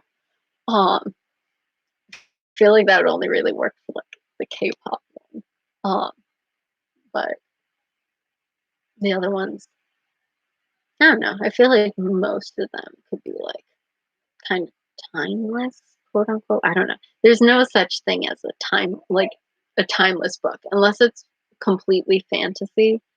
There's no such thing because um, whatever technology you write into a book, it will get outdated. One of my classes talked about that in depth, about how one of my professor's friends wrote about, um, was it the Palm Pilot? No, it wasn't the Palm Pilot. Maybe it was the Palm Pilot. No, it was a pager. I think it was either a pager or Palm Pilot. But he wrote one of those into his story, thinking that it was going to be around for like ever, and then a few years later, it like got replaced by like a cell phone and stuff. So it's really interesting to see how like books, when you write them in like current time, don't actually stay that time. So that's really interesting. All right, about to head out. Thanks for helping people by doing this. Hope you have a great night. Thank you to all the donators. Have a good night, Clutch, and thank you once again for your wonderful donation. And for those who don't know or missed it earlier, Clutch has his own YouTube channel, which he posts video game plays on, and he also has a Twitch channel, which he streams a lot on. And I mod for his chats, so definitely go and check that out. It's really fun. We have a really great community started on there, and it's really fun just to sit and play games and make fun of him when he dies. Um, so definitely check him out. So I hope you have a good night, Clutch, and thank you again for donating. Um, and definitely go check him out. He is also goes by SW Clutch on Twitch. Um, Actually, on YouTube he goes by Second Wind Nation, unless he changed that. Did he change that? He might have changed that. Ooh, I feel bad for not knowing. Now I gotta look it up. Okay, he did change it to SW Clutch. Okay, that's good. So definitely go check out his channel. Um, he also has like this really cool like D&D series started, where he's coming up with the plots by himself. Right now, it's a story with Jason, and a bunch of his friends are essentially trying to beat Jason. Um, so that's really cool. So definitely go check that out. But yeah,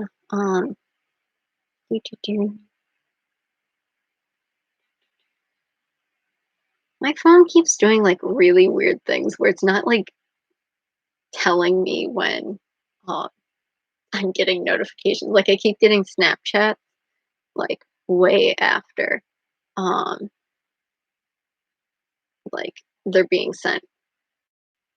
So I don't know what my phone is doing. I feel like it's just the Wi-Fi here. The Wi-Fi here has been really like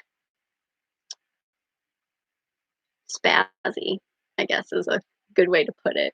Um I actually started the stream later than I had wanted because my computer just disconnected from the internet and wouldn't let me do anything. um, so that was not a fun experience, but it's working now, and I'm really surprised that it's been going this long. And I'm really surprised my computer hasn't died. Um, so this has been a really fun experience. I'll probably go for another half hour and probably end at 11. Just because I do have a little bit of homework to do, and I also got like 4 hours of sleep last night, not even because I was doing homework, and then had to wake up early for a conference call. So I will probably end this at 11, but until then, if anybody else has something they want to talk about or a topic to bring up, please feel free. I'm getting tongue tied. Um, I know we've talked about a bunch of different things. We've covered anime, BTS, otome, books. Um, is there anything else we can cover? Um,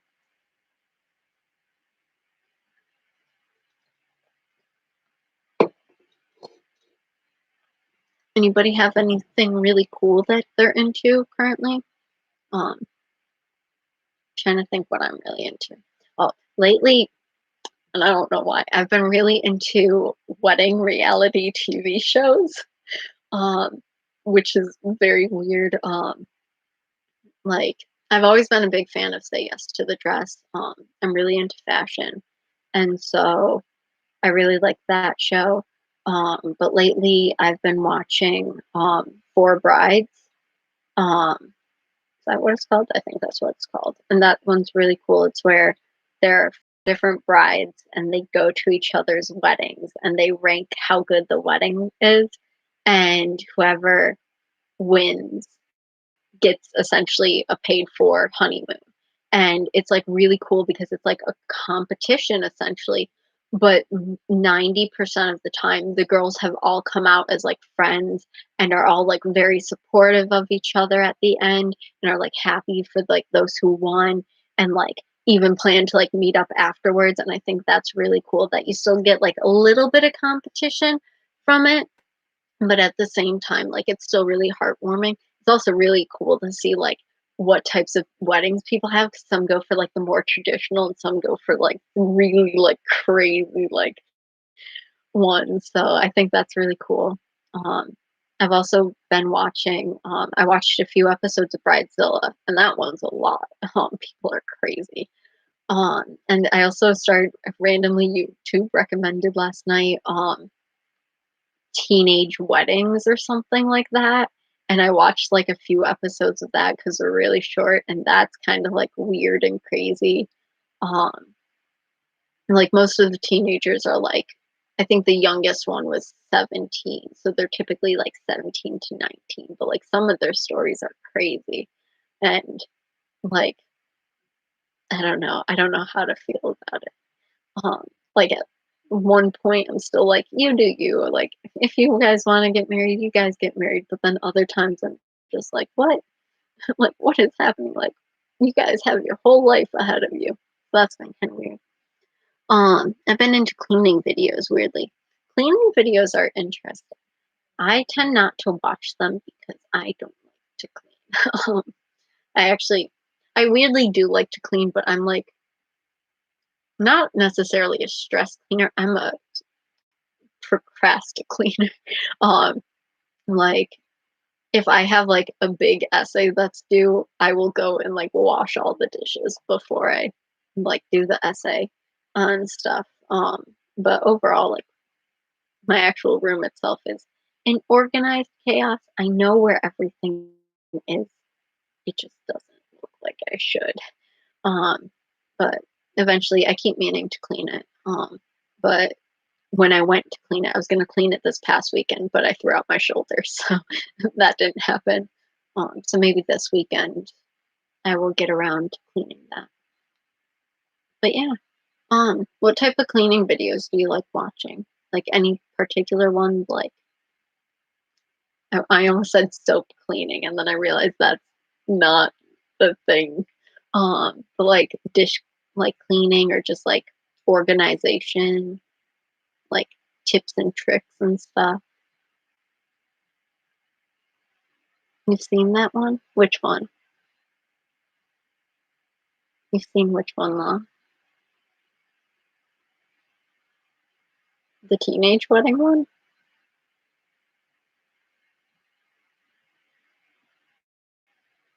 I've been, like, really into weddings lately, and La already knows this, but it's because um, for a fan fiction that I'm writing, I essentially went and made a Pinterest board, um, where, like, for 2 of the characters, so for my OC and for a different character, for, like, a canon character, and I created a Pinterest board for their wedding, and then while I was working on that, I went and made a Pinterest board own did it anyways, and then I added my mom to it, and my mom was super chill, and we just sat there looking at the board discussing wedding dresses.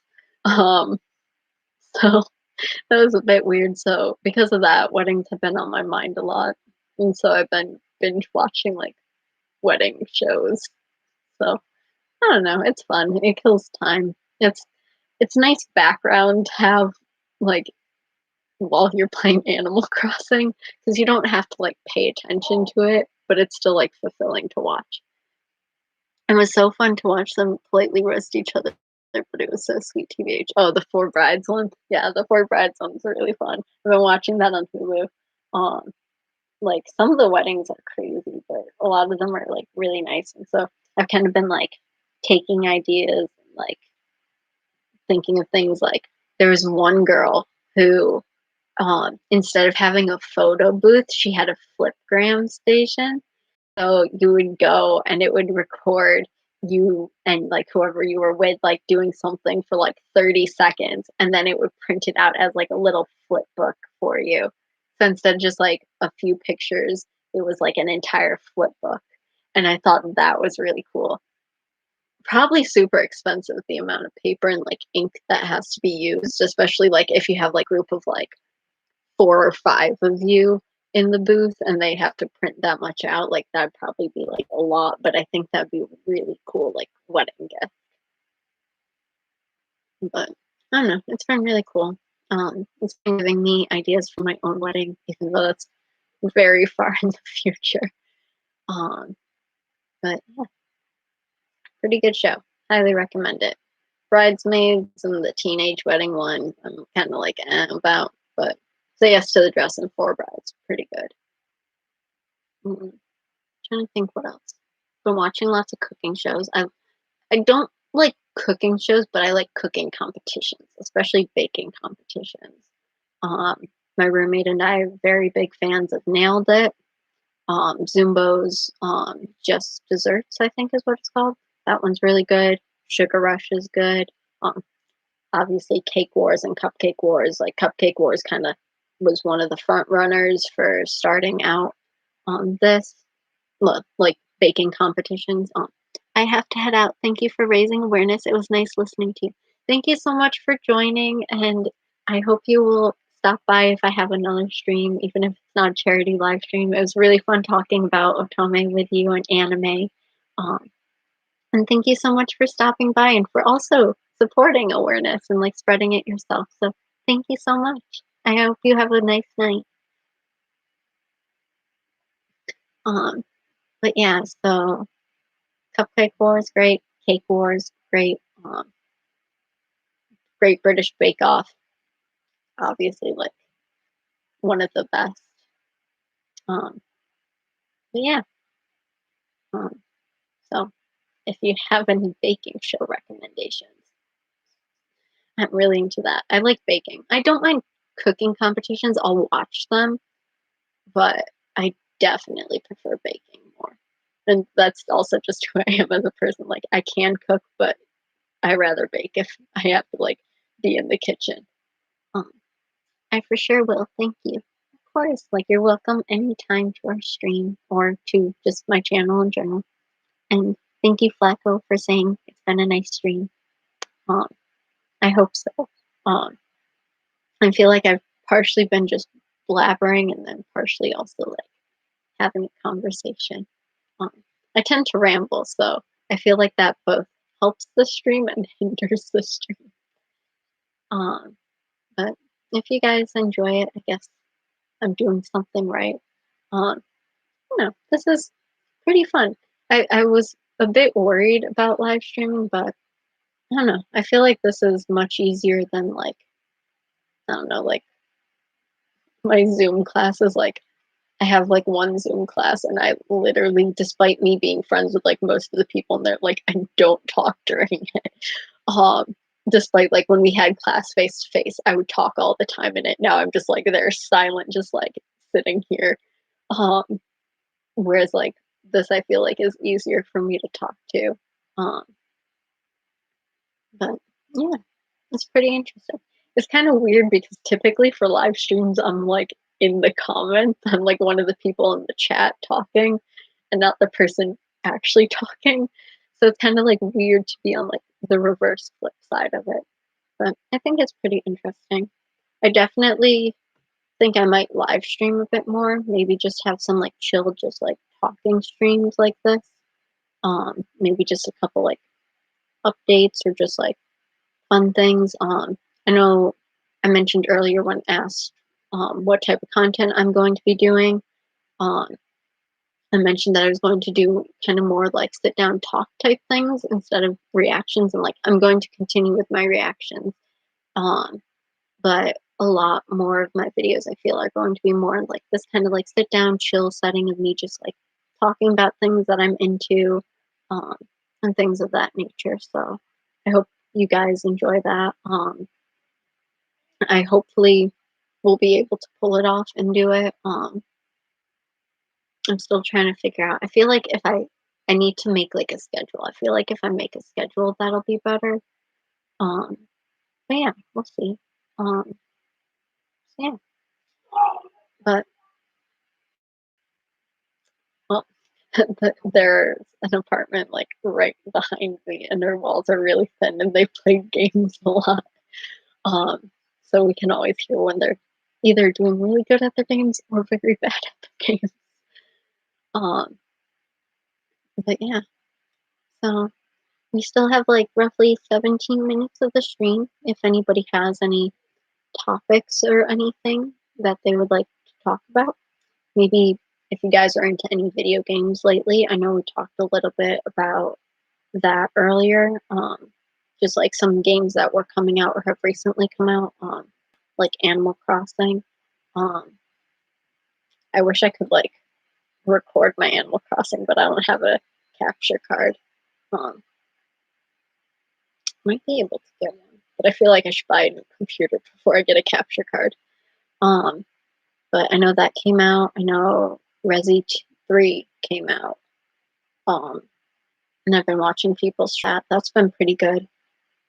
Like I said earlier, definitely prefer 2 over 3, but that's because Leon is definitely more my type than Carlos. But Carlos tries. I will say though, his curly hair is much better than his original hair. Um, Jill is really badass though. I do like Jill. Um, I think I like Jill better than Claire. So I guess it's a trade-off. Do I want the better guy or do I want the better girl? Um, Leon's still the best though. I love Leon. Um, yeah. Animal Crossing, really chill. Um, trying to think. Um, I'll let you know if my shop's got any deals. Please do. Um, I've been trying to keep my eye out. I've been playing with like lots of people on Animal Crossing, so it's like really fun because I used to play it as a kid and nobody else had it, but now I have people to play with, and it's really fun. And like I can play with my sister despite her being so far away. I can play with King.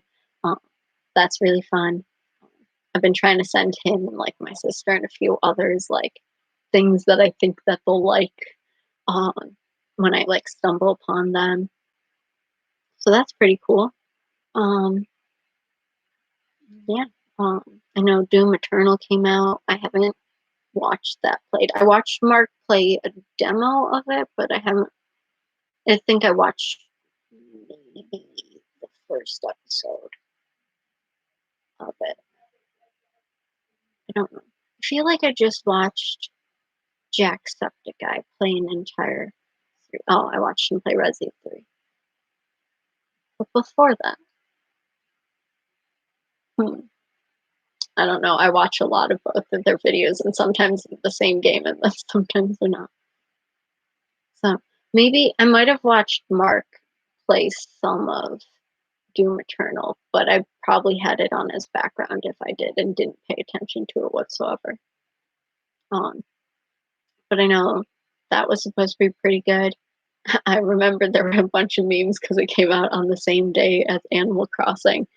So it was like everybody was split half and half of like whether they were buying Animal Crossing or Doom Eternal or both. So I thought that was really funny. I know the Final Fantasy remake is coming up in, I think somebody said 3 days, but part of me also wants to say it's coming up the 15th, but I think it's the 10th. And I'm excited to see that. I've never played a Final Fantasy game, but I've heard a lot about them. And I watched Jacksepticeye play the demo, and it looked so good. Like in terms of like video games, I thought like Resi 2 did a really good job graphic wise, and obviously Resi 3 because they're like the same graphics, and they used like that style of graphics for Final Fantasy, so it turned out really, really cool. Um, oh, I know what I was watching. I was watching Jacksepticeye play Half-Life Alex. That one was really interesting.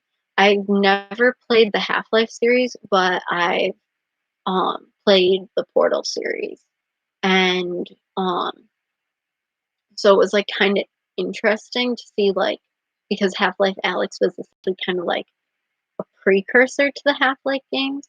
And so it was like kind of interesting because I didn't necessarily need to watch or have played Half-Life to understand what was happening in Half-Life Alex. And I thought that was really cool. And for a VR game, the graphics in it were amazing. And just like the actual like gameplay of itself, like I know Jacksepticeye talked a lot about it being um, one of the longest, most fleshed out VR games.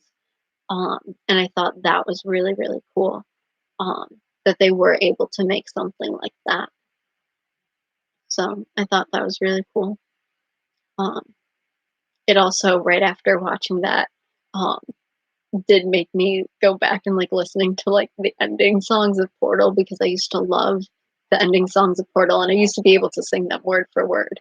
Um, and I also early high school ooh, no, it had to been late middle school because early high school, I made friends with people who had played it. So it must have been, like, 8th grade, I think, is when I played it. Um, and so since, like, 8th grade, I've heard the Turret song so many times, and it wasn't until I listened to it, like, a week ago that I realized that, the opera turret actually sings words, um, and it, like I don't know why, but it just, like in my head, I just always thought that it was just making, like, noises like the rest of it, um, but I, like, hadn't connected it, and then this time I was, like, listening to it, and I, like, all of a sudden, like, was like, "Huh?" Because it started singing "Que Lastima," and it said it, like, 3 times in a row, and I was just like, "It speaks words." Like, I thought it was just, like, beeps and stuff, and I felt, like, so stupid, and I, like, was talking to my sister about it, and I was just like, "I can't believe I've been listening to it for years, and I, like, didn't realize this." And she was just like, "Yeah, don't worry, it took me a while to figure it out too."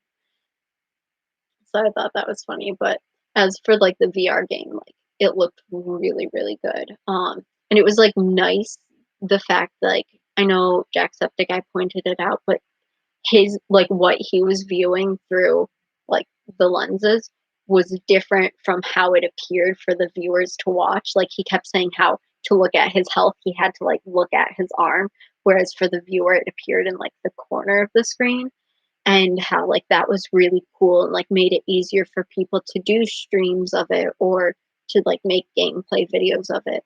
So I thought that was a really cool detail. I also know that, Jack said that most of the time VR games can make him a little bit nauseous, and this one didn't, and even as a viewer, you can kinda tell. I know Matt Pat played,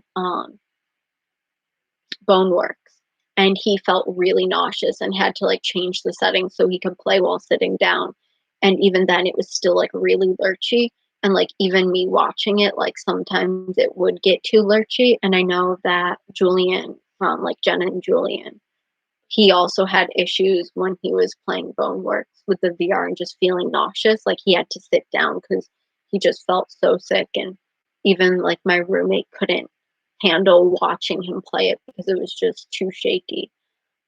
So I definitely think Half-Life Alex did a really good job of being able to have that really, like, in-depth, kinda, like, action-packed feel to it, Mm, but in a way where it didn't make you nauseous. And I think if Boneworks had taken a bit more time to kinda, like, finalize things a bit more, I think they could have had, like, a Half-Life Alex level game because the storyline of it was very interesting.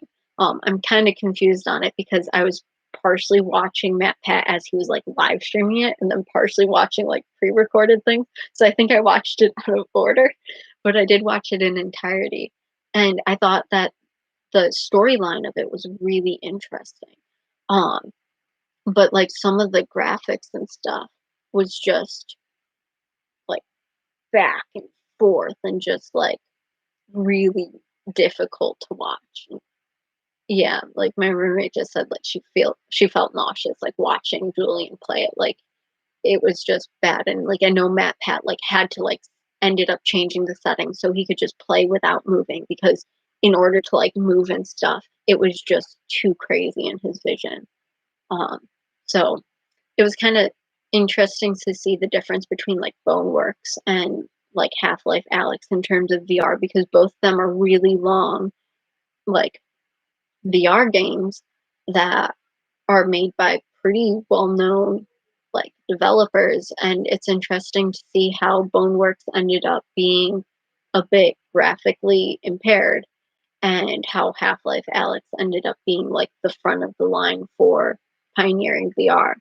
And so I thought that was really interesting, but yeah, um,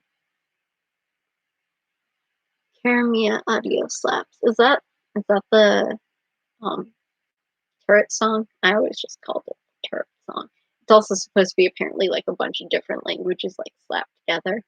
Um, according to my sister. Um, personally, my favorite Portal song is "Want You Gone," which is the second Portal song. It is my favorite, although the reason I did start listening to the Portal songs again was because "Still Alive" was stuck in my head. Um, that's because as I'm watching Half-Life Alyx, they kept mentioning Black Mesa, which, of course, like in my head, was repeating the line, um, um, from Still Alive, which I'm now drawing a blank of. Um,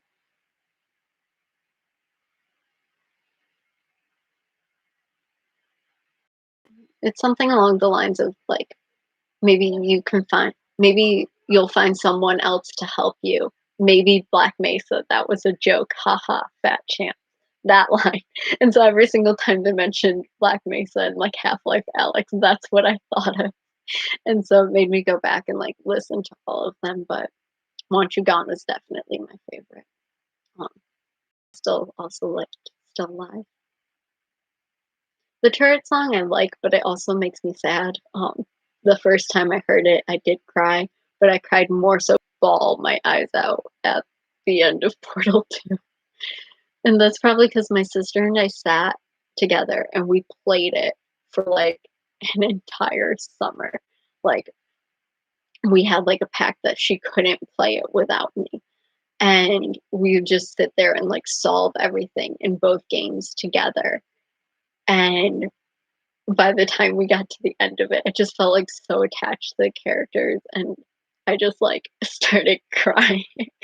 And I think that's the first and only time I've ever cried at a video game.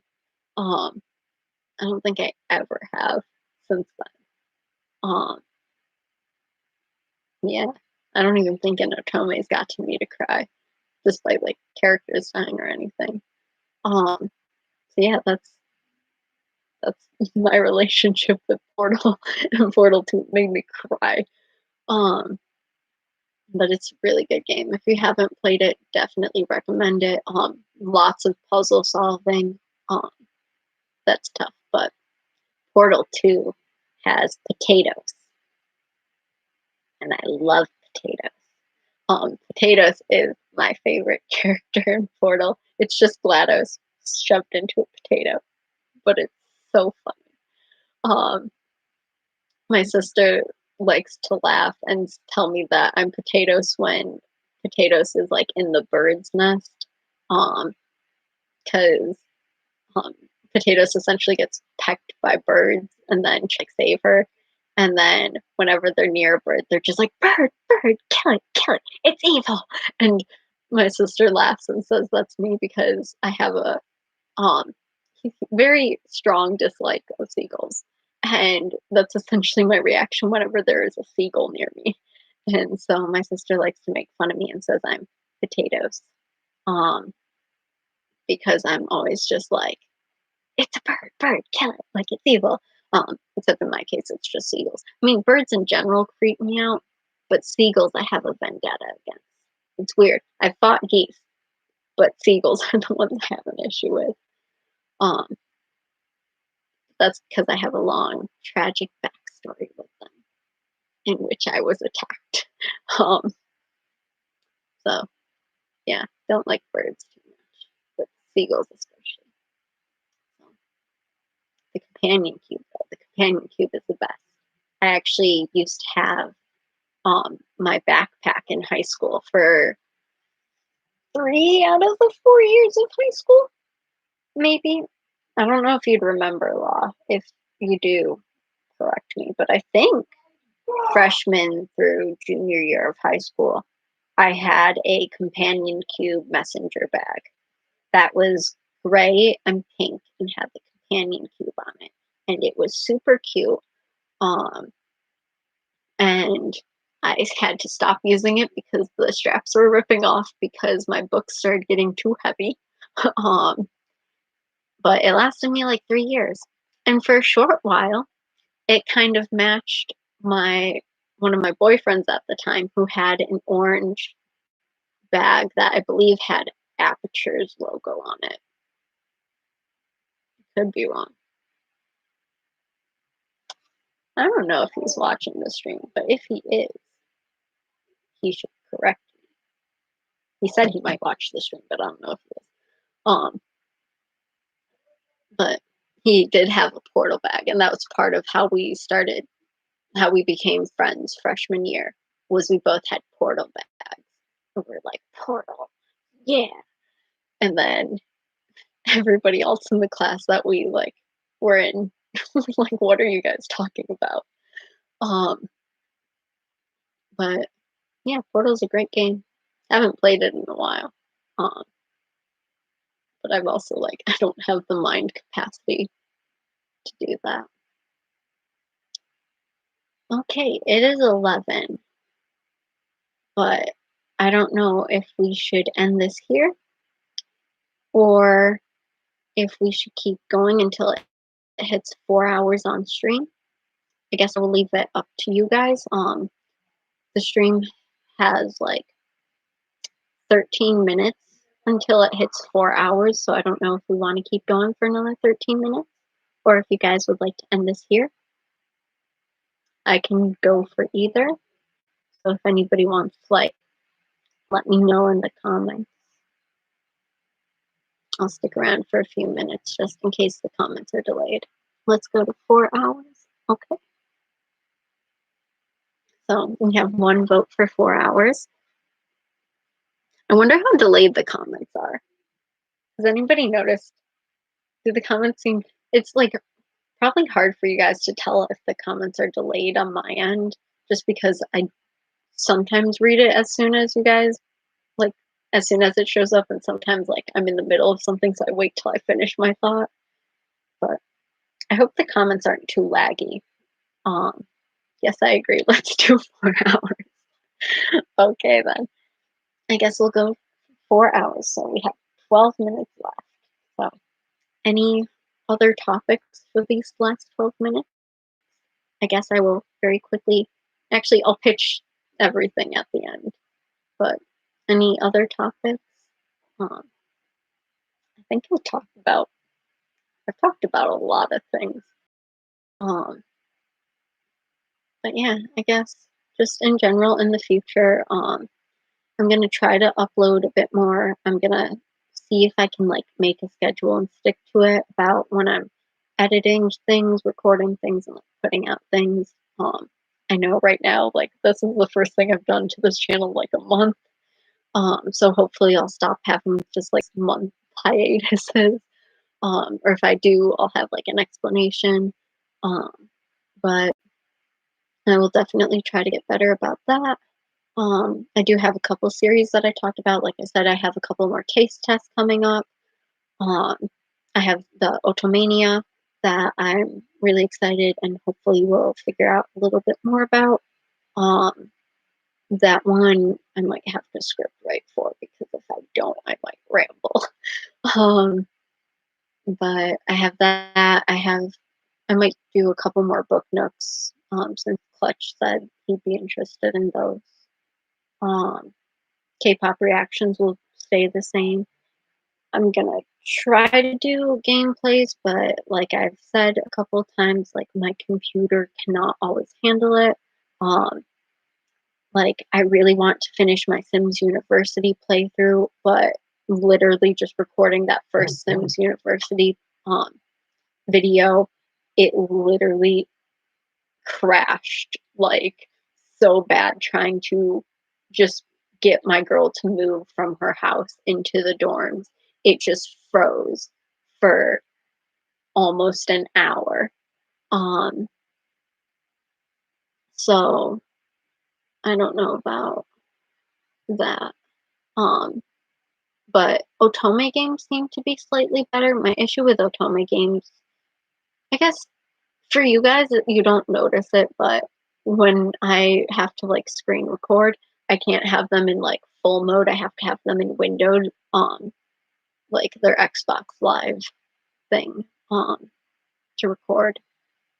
So maybe if I get like OBS, that might work. But it doesn't change it for you guys, the viewer. Um, but it just like annoys me because like I can see like parts of my background and like um my like toolbar and stuff. Um,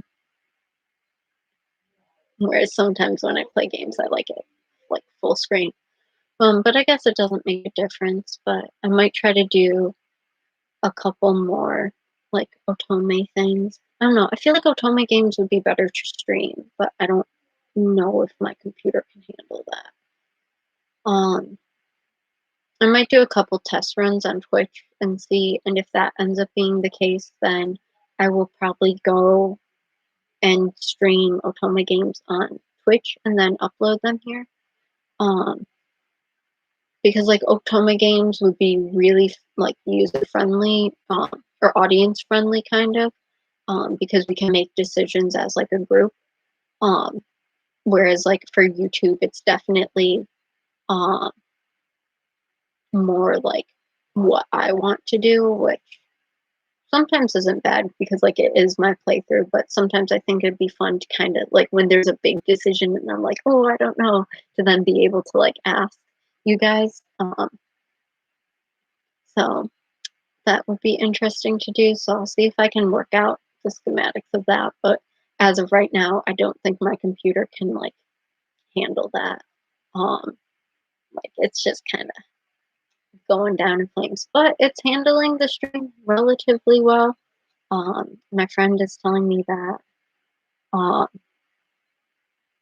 there's a bit of a lag with the comments. That probably just due to my Wi-Fi. The Wi-Fi here, like I said, is not very good. I'm surprised it's kept up with the stream as well as it has, but it's definitely been a pain in the ass. Um, yeah, like King's comment, I'm pretty sure is probably a bit delayed, but he said, always good to take suggestion, but ultimately do what you want to do. Yeah. So like that's what I feel like I would do for Otome games if I was streaming them is most of the simple decisions I would probably make myself, but for the bigger decisions, still probably like ask the audience.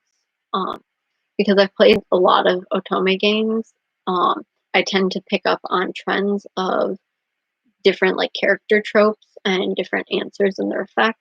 That and because I'm a writing major, I'm really good at picking up on like overused plots and stuff, um, which unfortunately makes watching mystery things very boring because I tend to figure out mysteries pretty easily.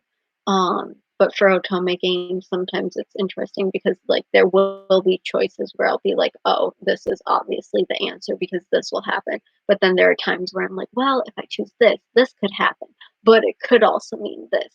So do I go and risk that it is this version, or do I hope that it's like actually for this other one, or should I do the other choice?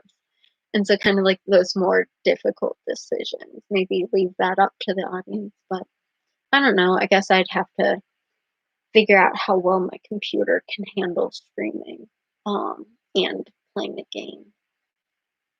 So we'll see.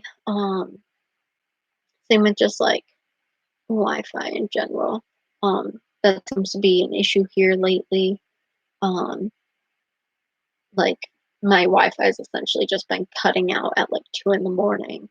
It's just been really sucky. So thankfully the Wi-Fi decided to work. It was a pain in the ass before stream where it just kicked me off completely, but it's been holding strong this stream, so I can't complain. Um, we have about 5 minutes left, so I'm going to quickly plug the charity once more. This is a charity live stream for Hope from Home, spreading awareness and raising for COVID-19 and all the people that it's affected.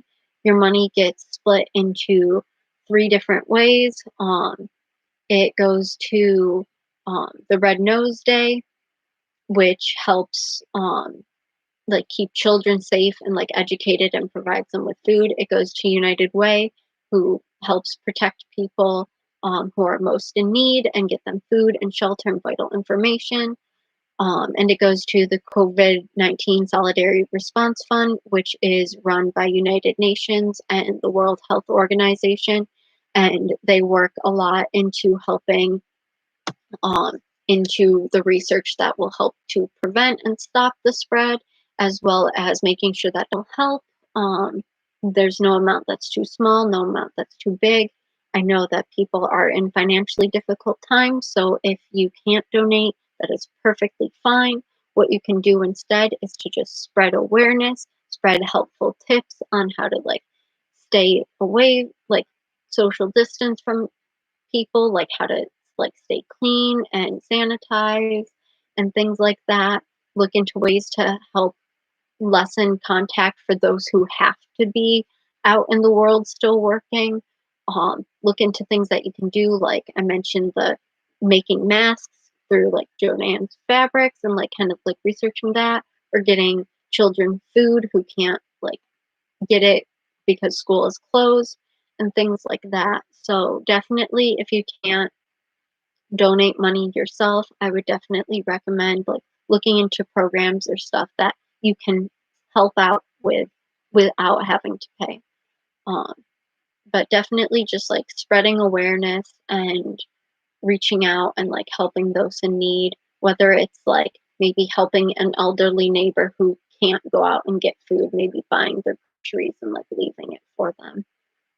Just small things like that can really help just people survive this, and just staying inside and as much as possible can just help prevent the spread of this. So, while we all might be far apart, we are all still connected through our bonds and through the internet and things like that. So, I've really enjoyed being just part of this community and just this platform in helping to stream and raise money for this.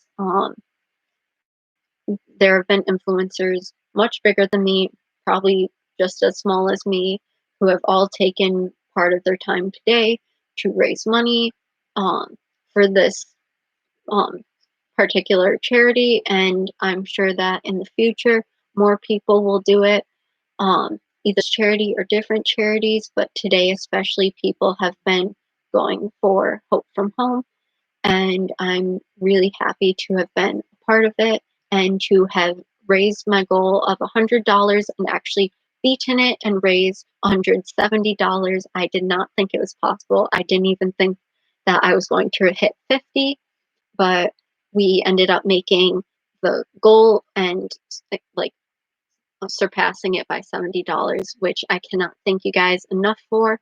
Um, it's very generous for all of you guys to donate, so thank you so much for that. We have finally hit the 4-hour mark, so I'm going to end the stream here. I once again want to say, feel free to donate. If not on my channel, there are many other channels that you can donate to. You can go directly to the site and donate as well. Um, just try to support people, spread the word. If you know of an event like this going on, just even hitting the retweet button can help spread awareness and help raise money. So thank you all for joining me. I'm glad to have met so many new people, and to have had so many new people join in. I had a really fun time. I hope I will all see you guys back here again. Please subscribe if you would like to see more. I will hopefully be doing more live streams if I can. And yeah, I just hope you guys all stay safe, stay indoors, take care of yourself, try to stay healthy, eat a balanced diet, um, stay clean, wash your hands. And yeah, I hope you all have a wonderful night. And thank you once again so much for supporting and watching the stream and donating if you donated. Yeah, love you. Bye.